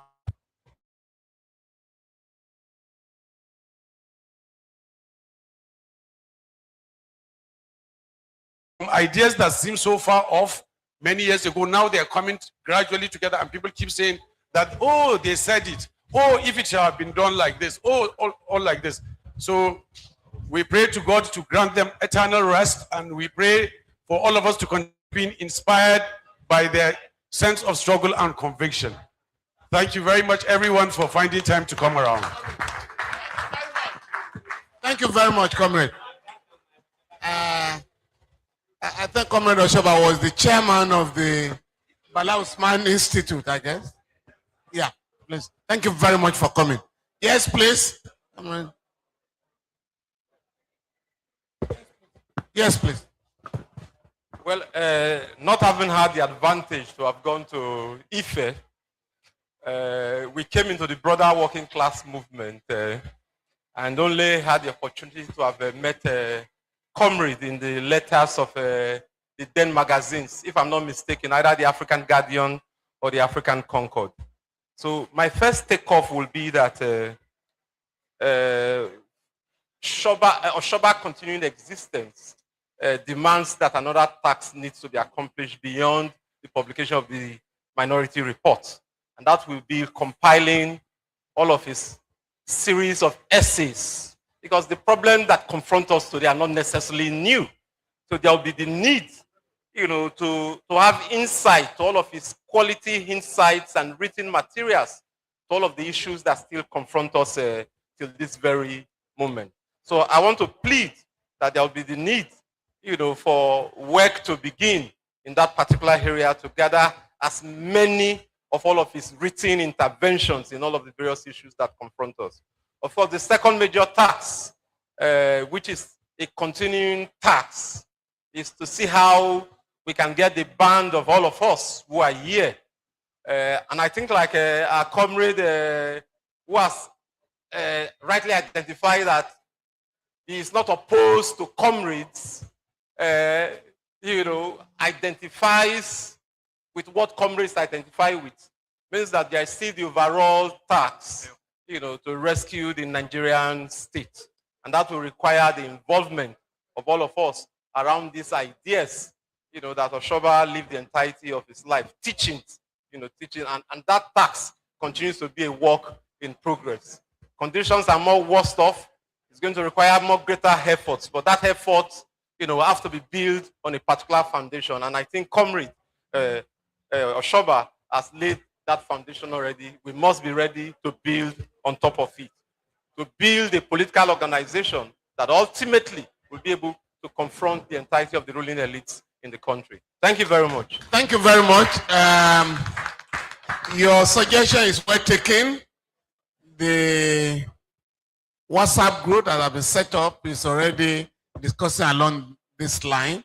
But I think a few years ago, our comrade actually put together some of his interviews and articles. And yes, this is the book, Selected Writings in Defense of Human Rights, Social Justice and Equity, Segun Osoba. So we're trying to see how we can make copies available. Thank you very much. Yes. Yes. Please give him the microphone. 2 minutes.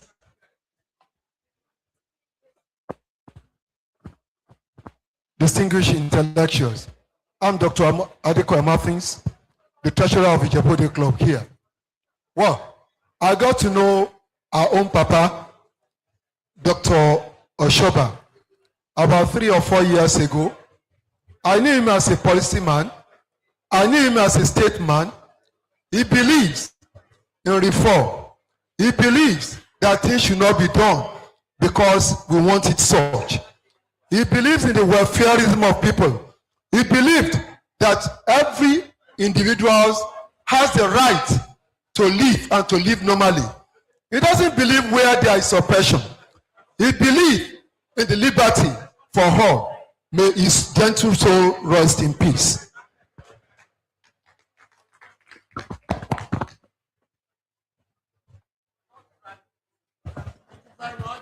Thank you very much.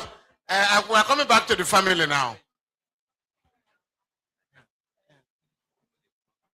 Please. Yes? No, before you. Leke. Yes?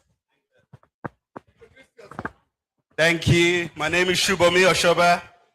I am Granddad's grandson. Thank you. Not yet. So firstly, I'd like to say it's a pleasure and an honor to be here. I want to give you all a big thank you on behalf of the family, specifically the grandchildren and the great-grandchild. Thank you. Thank you from us.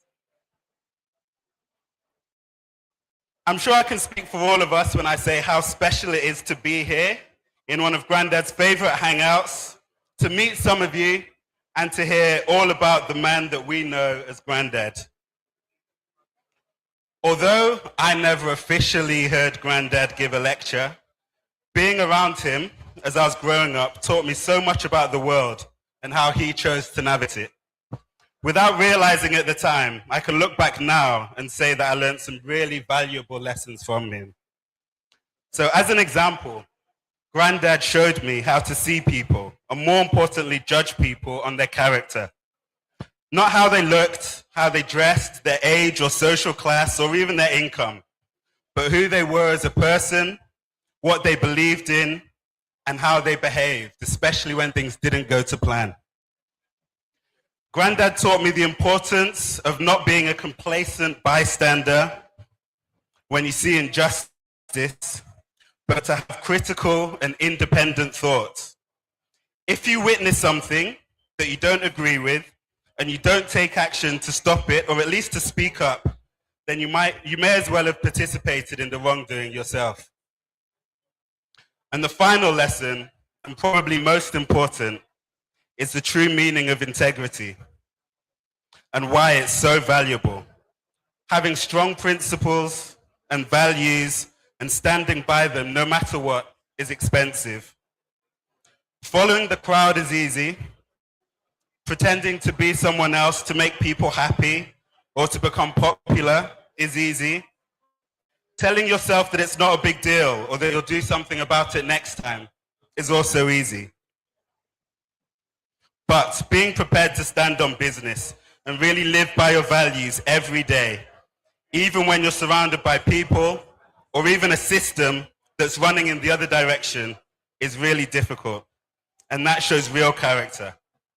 So that's something that I've learned from Granddad, and I think you only had to be around him for an hour to experience that for yourself. So here's to Granddad, and long may his principles, wisdom, and legacy live on. Thank you, everybody. Thank you. Thank you very much. Thank you very much. I think it's latest turn. At least, unlike the grandchild, you listen to your dad. Yes. Thank you very much, everybody. It's a great honor to be able to host all of you here today. When we were meeting to decide the format of the funeral activities, I felt very strongly that a symposium of this nature would be the most important thing to my father and his associates. Perhaps even more so than all the other traditional things we've done in the last 2 days. And that is why, in spite of all the difficulties we had with agreeing a date, I was very firm that today had to happen. And I'm very glad that we've been able to make it happen.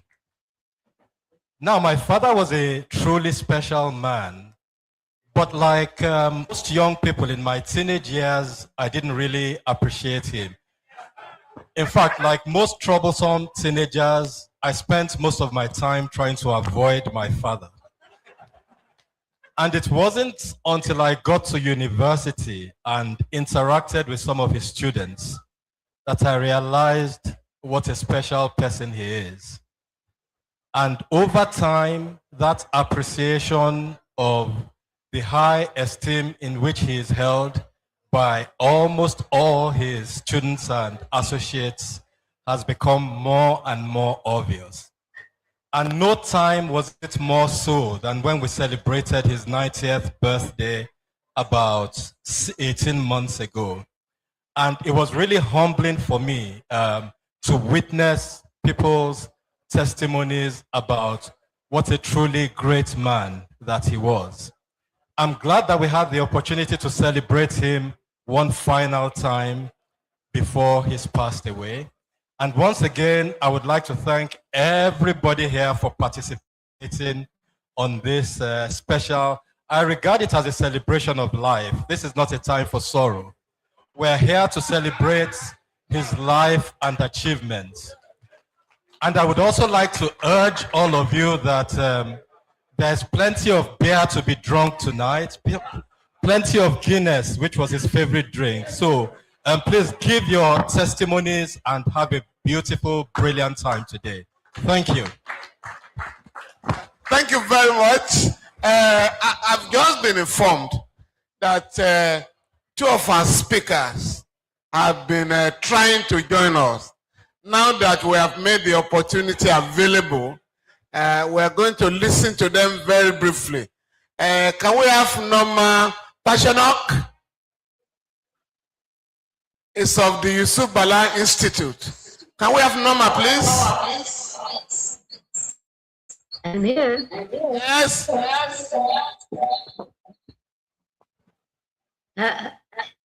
If the audio is not okay, I have posted my presentation on the general site so people can read it there. But I will try to present, although my voice is not very loud today.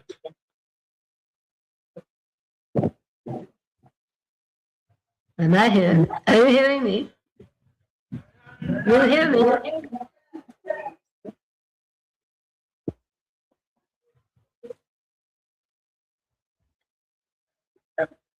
Hey, can you hear me? Okay, I will start. Dr. Segun Osoba, should I remove the video?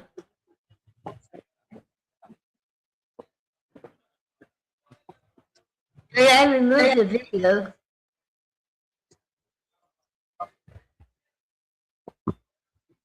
Okay.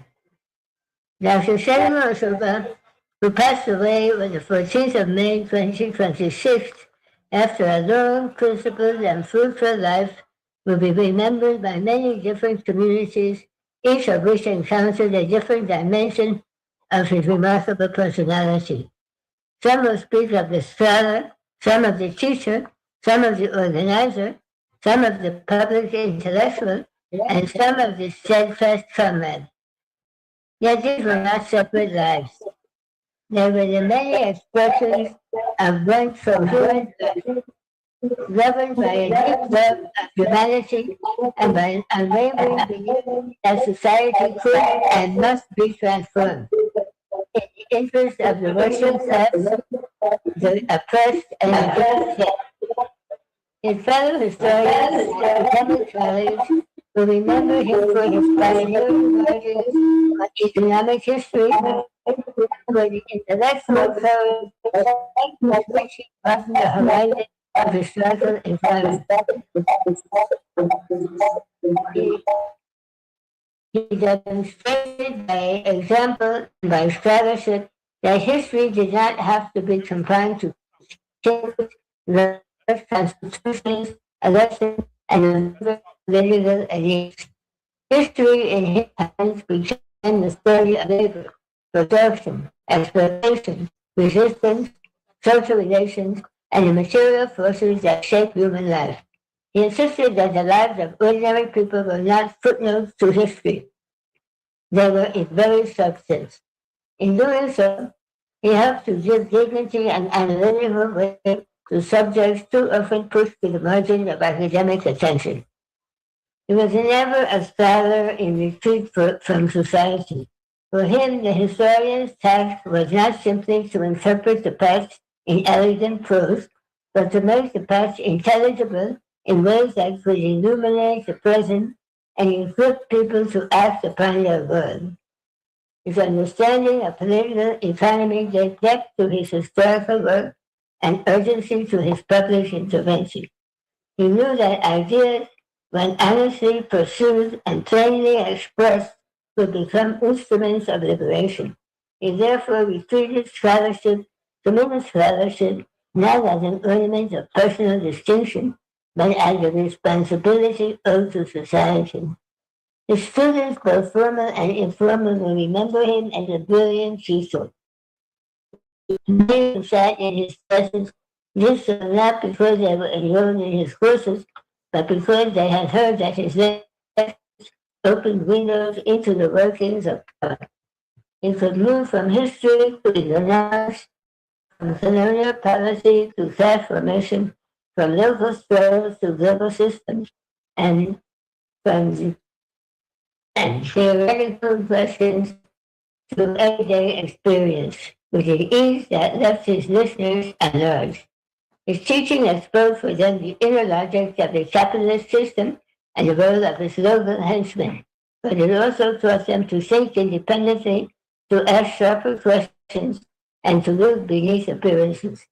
His comrades in the various political movements to which he gave so much of his time and energy will remember the unshakable commitment to changing the world. He was not content with lamenting injustice from his existence. He acted, organized, argued, wrote, spoke, and stood where conscience required him to stand. His politics was rooted in the conviction that a better life for the working class and the oppressed masses in Nigeria was not a terrible dream, but a historical necessity.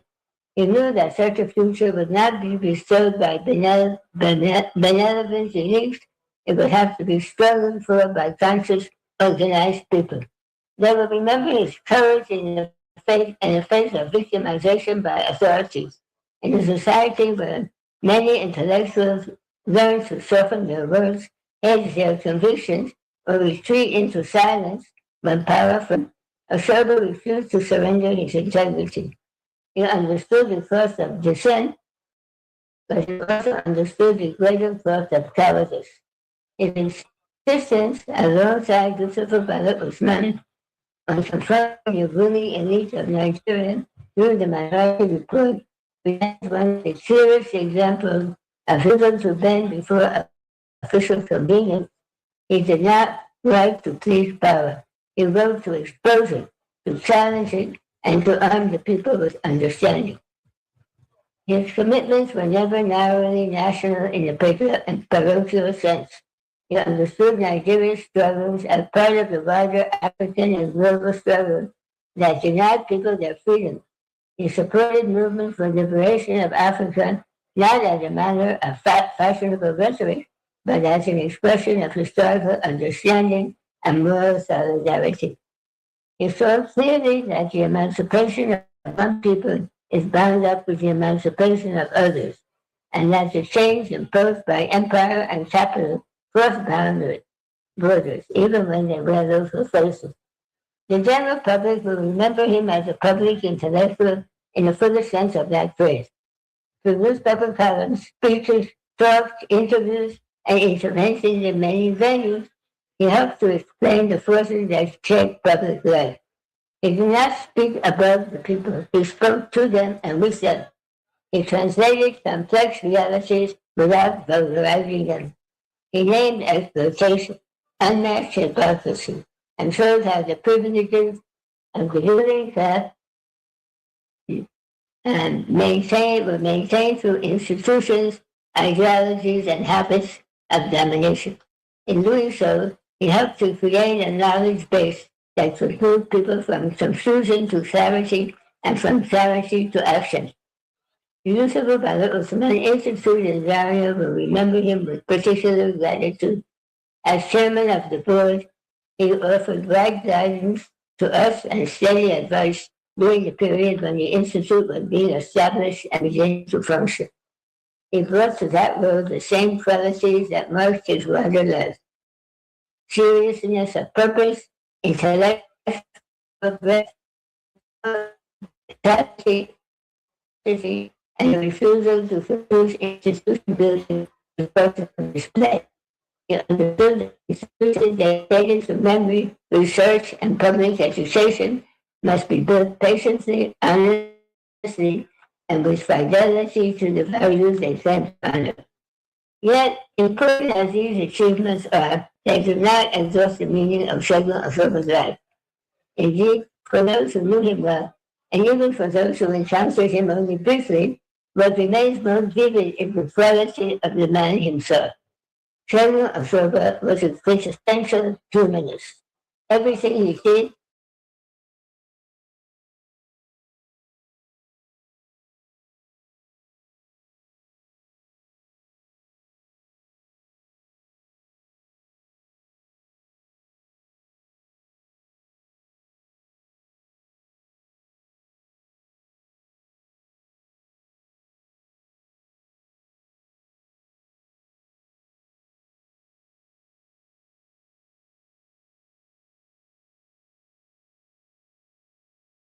is for personal advancement. He did not use radical language and a ladder to private comfort. He displayed his conviction for others. His modesty was legendary, and he found memorable expression in his refusal to accept the title of professor because he felt that the institution putting it was corrupt. In a culture where title often pursued with desperate energy, that act said more about him than any was his native source of blood. He understood that honor without integrity is empty. He was loyal to his friends and comrades, not with sentimental indulgence, but with a dependable loyalty of one who understood the value of trust in struggle and in life. He was a loving elder presence to his many family members and a source of bonding.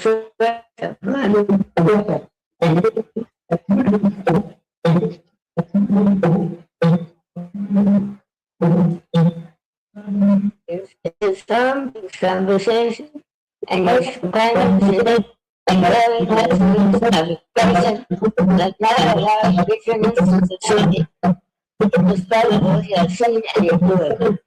He remains to the end a human being, capable of affection, humor, generosity, and hope.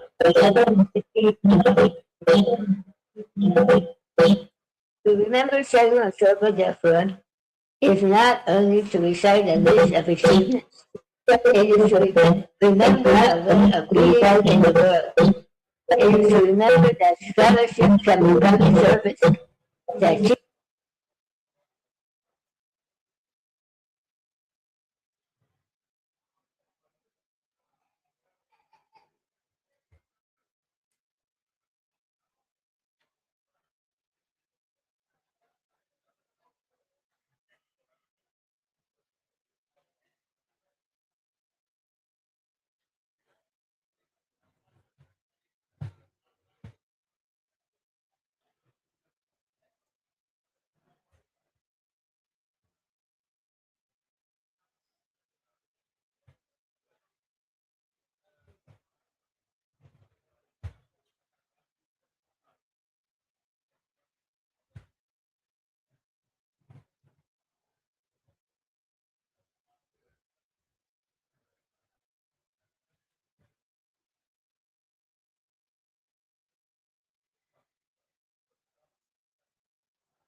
I'm very sorry we're having a network challenge. So we're trying to see what can be done in the next 5 minutes, please.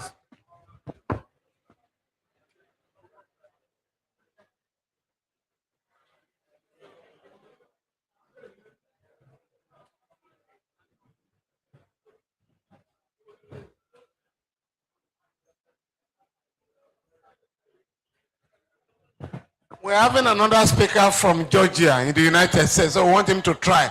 If we're unable to hook on, then we may just have to tidy up.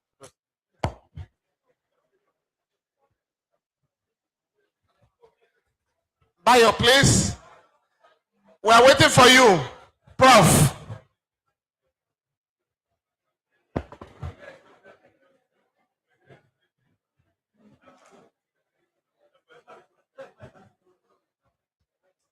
It's muted.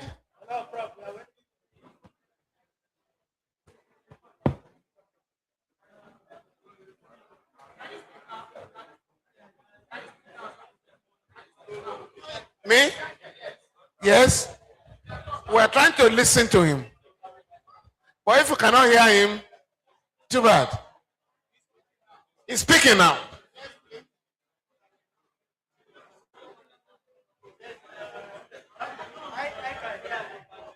Huh?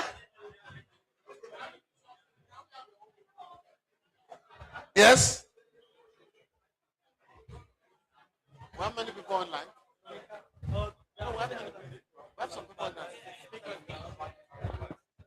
Yes. Yes. Yeah. Is that fire?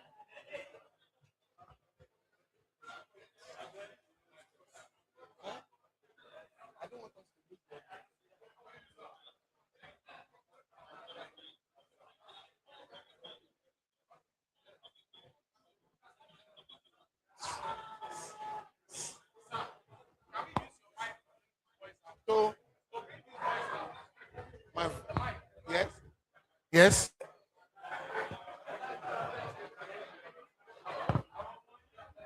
Hello. Please speak on. Go ahead. Okay. Thank you, the organizers, for allowing me to remotely. I really would have loved to be there in the audience and to be a participant if possible, but you all know the distance and also the airfare these days. Dr. Osoba was my supervisor. He's not just my teacher. He was my supervisor for my master's and PhD degrees at Obafemi Awolowo University in Ife. Some 40 years later, our relationship transformed into that of collaborators. That was when Professor Adeshina and myself began working on Baba Osoba's papers to edit them. We frequently spoke by visit, but also by phone, either to update him or to ask questions about what we are doing. Our last conversation, it turned out, was on April 22nd, 2026, when he bade us goodbye and said something rather interesting. He said, if I'm still here, and 3 weeks later, we heard that he had passed. I offer my condolences to the Osoba family and my sympathies to Osoba's comrades and friends. But that's not the reason why we are here today. Why we are here today is to celebrate his life. And as Leke has said, let that celebration continue. Thank my colleague speakers also for preempting some of what I wanted to say, for making my job here lighter. A small fraction of my presentation here will be focused on Osoba's work, and we have been working on compiling Osoba's works for the last 5 years. Osoba was an avowed Marxist scholar and teacher, a great mentor, an exemplary personality for his former students and admirers. He has also been described as a radical lecturer, a father figure of radicalism. I am sure that before the end of this symposium, I know it's about to end, there will be many more adjectives to describe the great man. According to his biography, Osoba attended St. Saviour's Primary School, Ijebu-Ode, and Ijebu-Ode Grammar School. From there, he proceeded to the Nigerian College of Arts and Science in Ibadan, and subsequently to the University of Ibadan, where he earned his bachelor's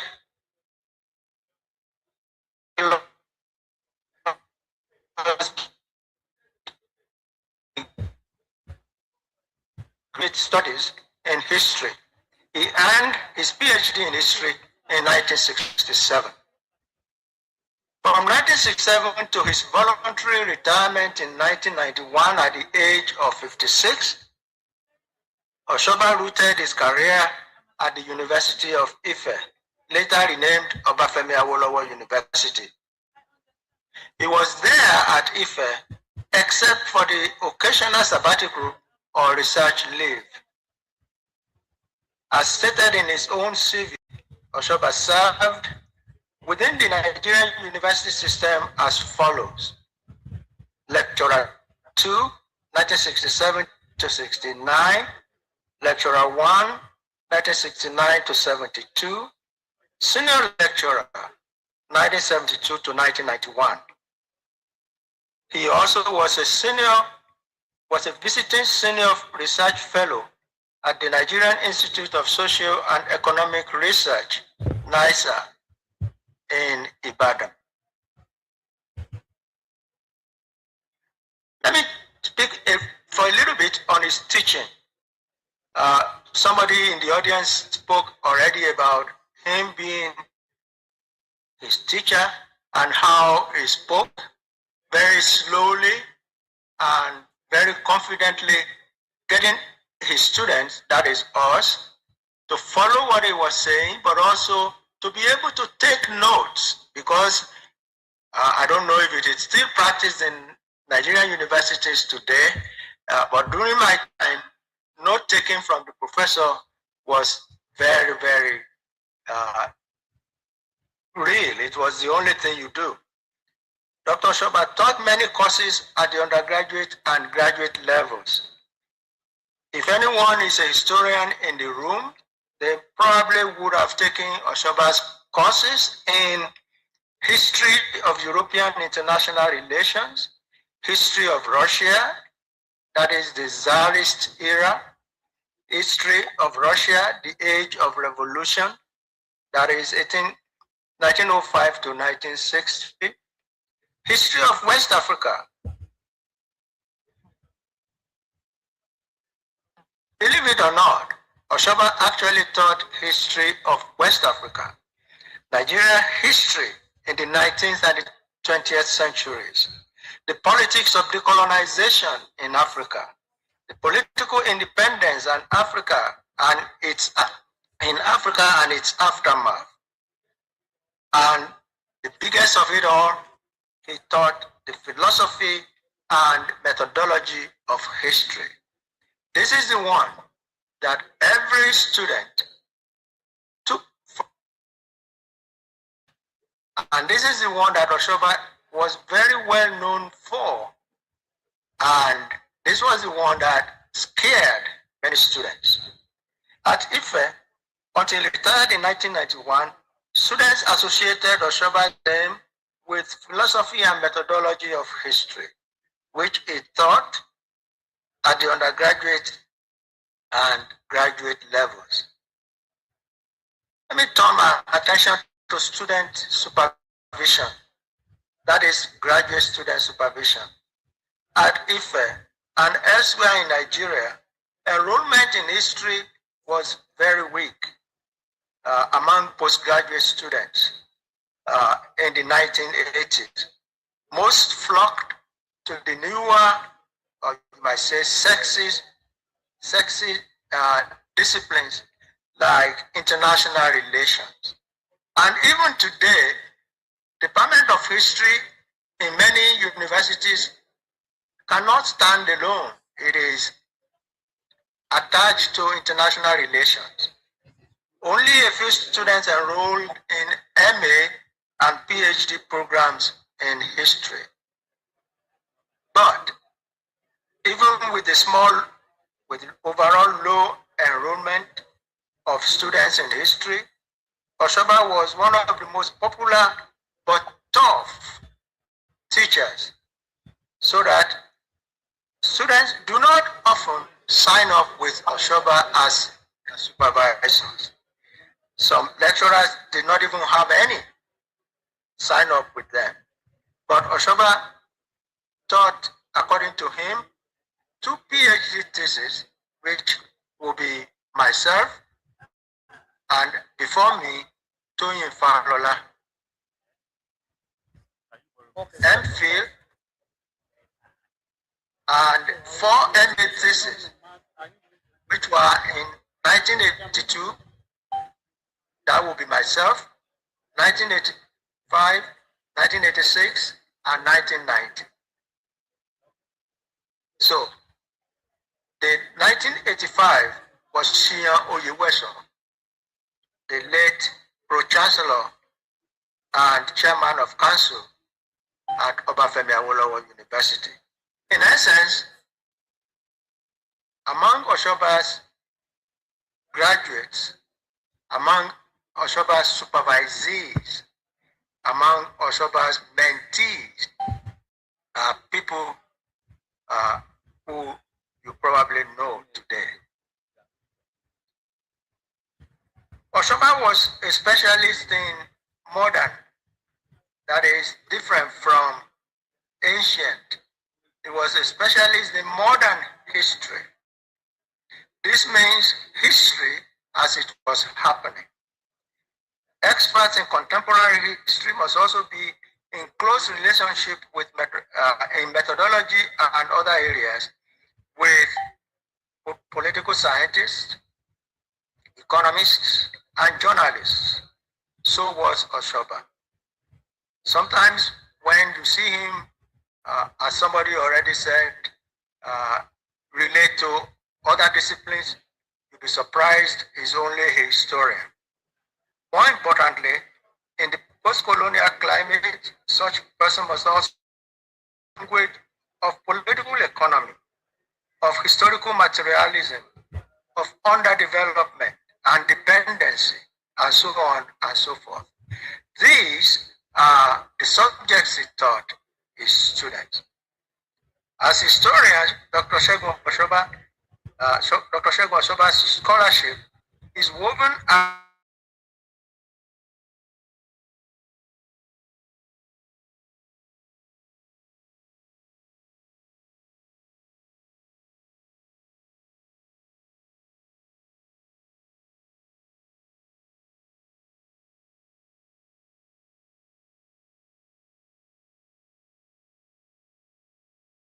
international relations. Third, and this is very important, theoretical and practical issues relating to the crisis of development in Africa, Asia, Latin America, and the Caribbean. In this aspect, Osoba was in contact with his colleagues, his counterparts everywhere in the world who deal with issues of development in Africa, Asia, Latin America, and the Caribbean. The rest of my talk, which is only maybe another 5 minutes left, if you don't mind, is about his academic publications. Osoba's curriculum vitae listed his publications. You know, in the process of compiling and editing his work, we found two CVs, two curriculum vitae. One was unsigned and undated, and the other was signed and dated. It was dated August 18th, 1998. This was several years after he had retired. It was this CV that we used to build Osoba's publications. And many of those publications we could not find immediately. Some of them we found at the Bala Usman Institute, and Norma was gracious to send them to us. Others we got through interlibrary loan. And with interlibrary loan, we were able to only have a copy, which was okay, but we had to retype it in order to include it in the compilations that we were doing. One of the speakers earlier today mentioned that they would have loved to have Osoba's works. Well, we have it. We have 2 volumes. One volume was shown already. It's called Selected Writings in Defense of Human Rights, Social Justice, and Equity. The other, very big one, was entitled Critical and Contentious Issues in the Modern and Contemporary History of Nigeria. Dr. Osoba participated actively in the process of editing these works, and we got help also from Bala Usman Institute and from other people. Even now, we still could not find 2 or 3 other writings that Dr. Osoba recalled that they were somewhere in the house or with some friends, or at the point where he gave the paper, that he must have left the paper there. So if you are listening to this and you happen to find one of Osoba's papers, please send them to us.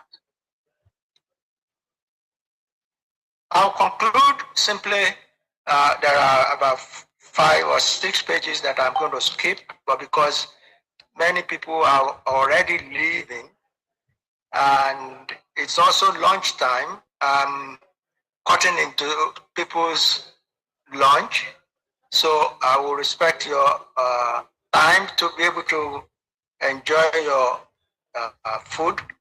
But we have one more book coming out, and this is a book in honor of Segun Osoba.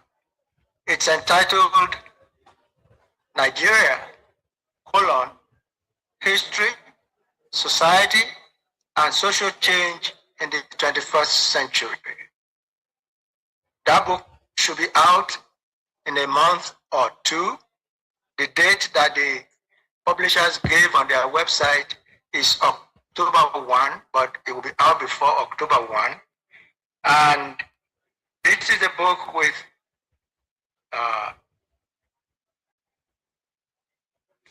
400 pages in honor of Segun Osoba.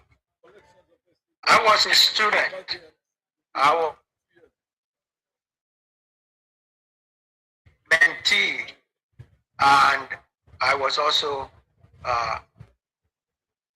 his academic son. And I am glad to say that I have also produced sons, which means Osoba was an academic grandfather to them. Why am I saying this? Because we learned a lot from Osoba. We learned the history, that we also learned values, Osoba's values, the values that he took time to teach, either directly or indirectly, by watching him. For instance, regarding ideology, Osoba was convinced that the answer to Nigeria's societies, the answer to Nigeria's socialist future did not lie in the Russian or the Chinese or the Tanzanian model, but something else that guaranteed the elimination of poverty and exploitation among our people. He was fond of saying that the most fervent critics of socialism were socialists. Osoba also, in Osoba, what you see is what you get. There is no pretense. His lifestyle mirrored what he taught. Osoba was simple, without being Spartan. He had genuine consideration for the lower classes. Osoba spoke for the subaltern because he had their confidence. That was why he could position. That is why he could petition on their behalf, and the administration took him seriously because of his integrity. Osoba spoke truth to power. He used strong words, but no foul language. He did not mince words when he chose to support an action or to not support a policy. Osoba had the capacity for research into contemporary themes and situations. He also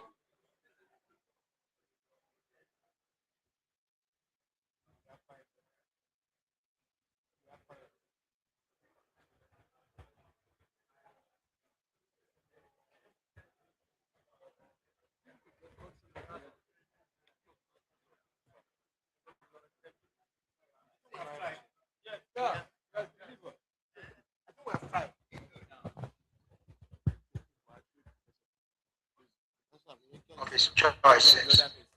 Steadfast and unwavering, Osoba was also intentional in his choices. He was a rare breed, and I'm proud to say he was my teacher. Thank you.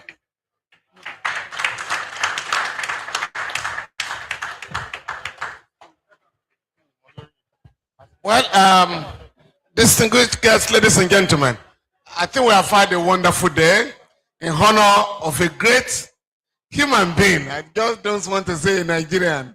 He was a great human being. But from what the last speaker said, efforts are being concluded to publish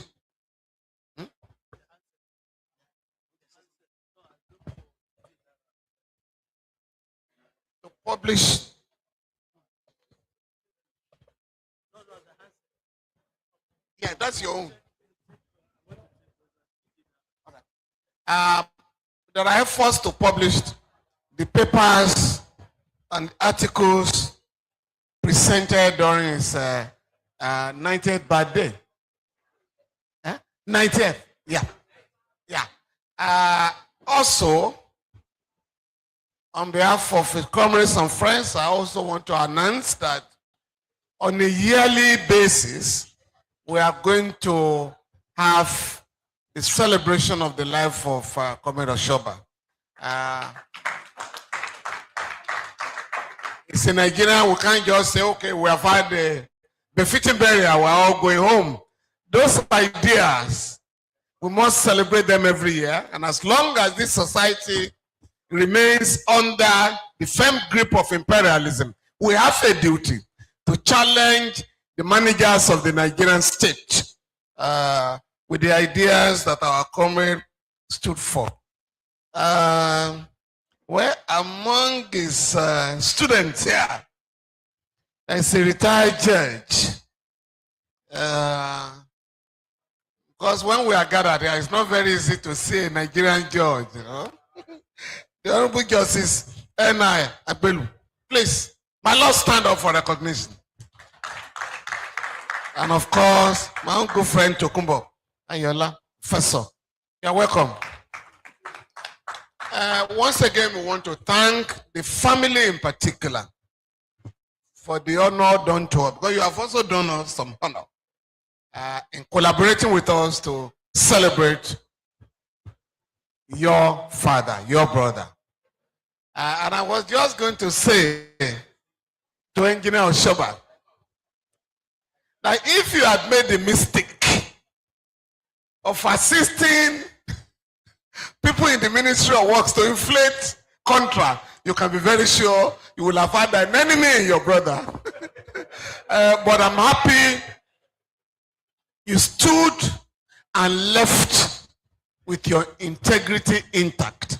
It's not very easy in this society to retire at 45. Out there with all the fears. But I'm happy you have succeeded as a professional on his own merit. And I'm happy that you have said your brother contributed immensely towards your standing for integrity. And I think it goes a long way to confirm what the Osoba family means for this society. Yours is an example of a professional that stood his ground and refused to compromise. And I'm sure that will have gladdened the heart of your brother. So we congratulate you, sir. And we also want to thank you for standing by your brother, to very good care of him, even when the children were not around. And anytime we wanted to see him, you made it possible for us, whether we meet in the church before driving home or somewhere, you just have a way of getting us to see your brother. We thank you very much, sir. You will also be honored in your own time. Please keep up your good work, sir. And for Leke and your brothers and sisters, we want to thank you for what you have seen today. Your contribution to making this today a success. No, sir. I was very worried when we were starting the program very late. And I called Leke quietly. Please explain to the family. And this is the Nigerian system. The hall will be full. Just give us some time. And Leke told me, we are part of this, we are part of the culture, so we know what is going on. So, but we're happy. It's been a very successful day. And at that time, we're calling Professor Lo, where are you now, Prof? He said, we have left Ibadan, you know, and many of our other people around Lagos. So we want to thank everybody for coming, for honoring our comrade. And I'm sure in my area. Yes. And for two of our comrades, John and Yao, they were at the airport for 8 hours yesterday. And they had to land in Lagos early this morning. So that was why they couldn't come to Ijebu yesterday. And for members of the Bala Usman Memorial Institute, we want to thank you for the honor you have done. I'm sure you were the first group to be in this hall today. So, like with the family, thank you so much for coming. I wish you a successful trip back home. And we want to assure you that the unity, the love between Dr. Segun Osoba and Dr. Bala Usman, which has continued today, we have a duty to make sure that the relationship continues, you know. So please, thank you very much for coming and for the contribution, the minority report you have distributed here. Please, we're also going to have another program in Abuja of this nature because our comrade is a man of the nation, international man. We're going to have another program in Abuja. We certainly will need more copies of the Minority Report. And from today, we're also going to celebrate the Minority Report. For lawyers, I'm already challenging lawyers in many WhatsApp groups. And they're asking me, you mean these guys were not lawyers? I said, no, they were not lawyers, because they were expecting them to compete with the Rotimi Williams of this world. And by the way, Rotimi Williams headed the larger group, or the Obasanjo majority group. But the minority group has become the majority. Because one with people, just like one with God, is a majority. And their own report stood the test of time and is more relevant now in resolving the crisis in our country. So once again, we want to thank everybody for coming, and we want to wish everybody a safe trip to your respective destination. Thank you very much.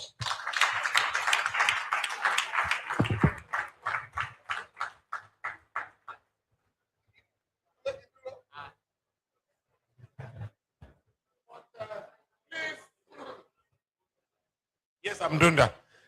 You are going to join me as we stand up to sing that our Comrade was a jolly good fellow.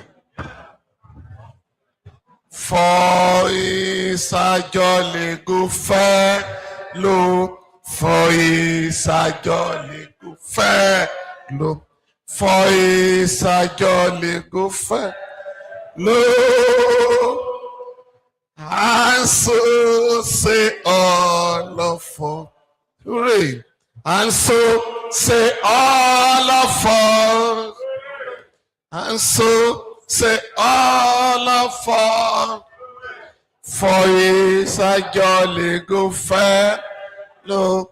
For he's a jolly good fellow. For he's a jolly good fellow. And so say all of us. Solidarity. Solidarity forever. Solidarity forever. Solidarity forever. Wish you no matter victory. There is victory for us. There is victory for us in the struggle for Africa. There is victory for us. Forward, forward, ever. Backward, never, never in the struggle for Africa. There is victory. Isoleto, in Africa.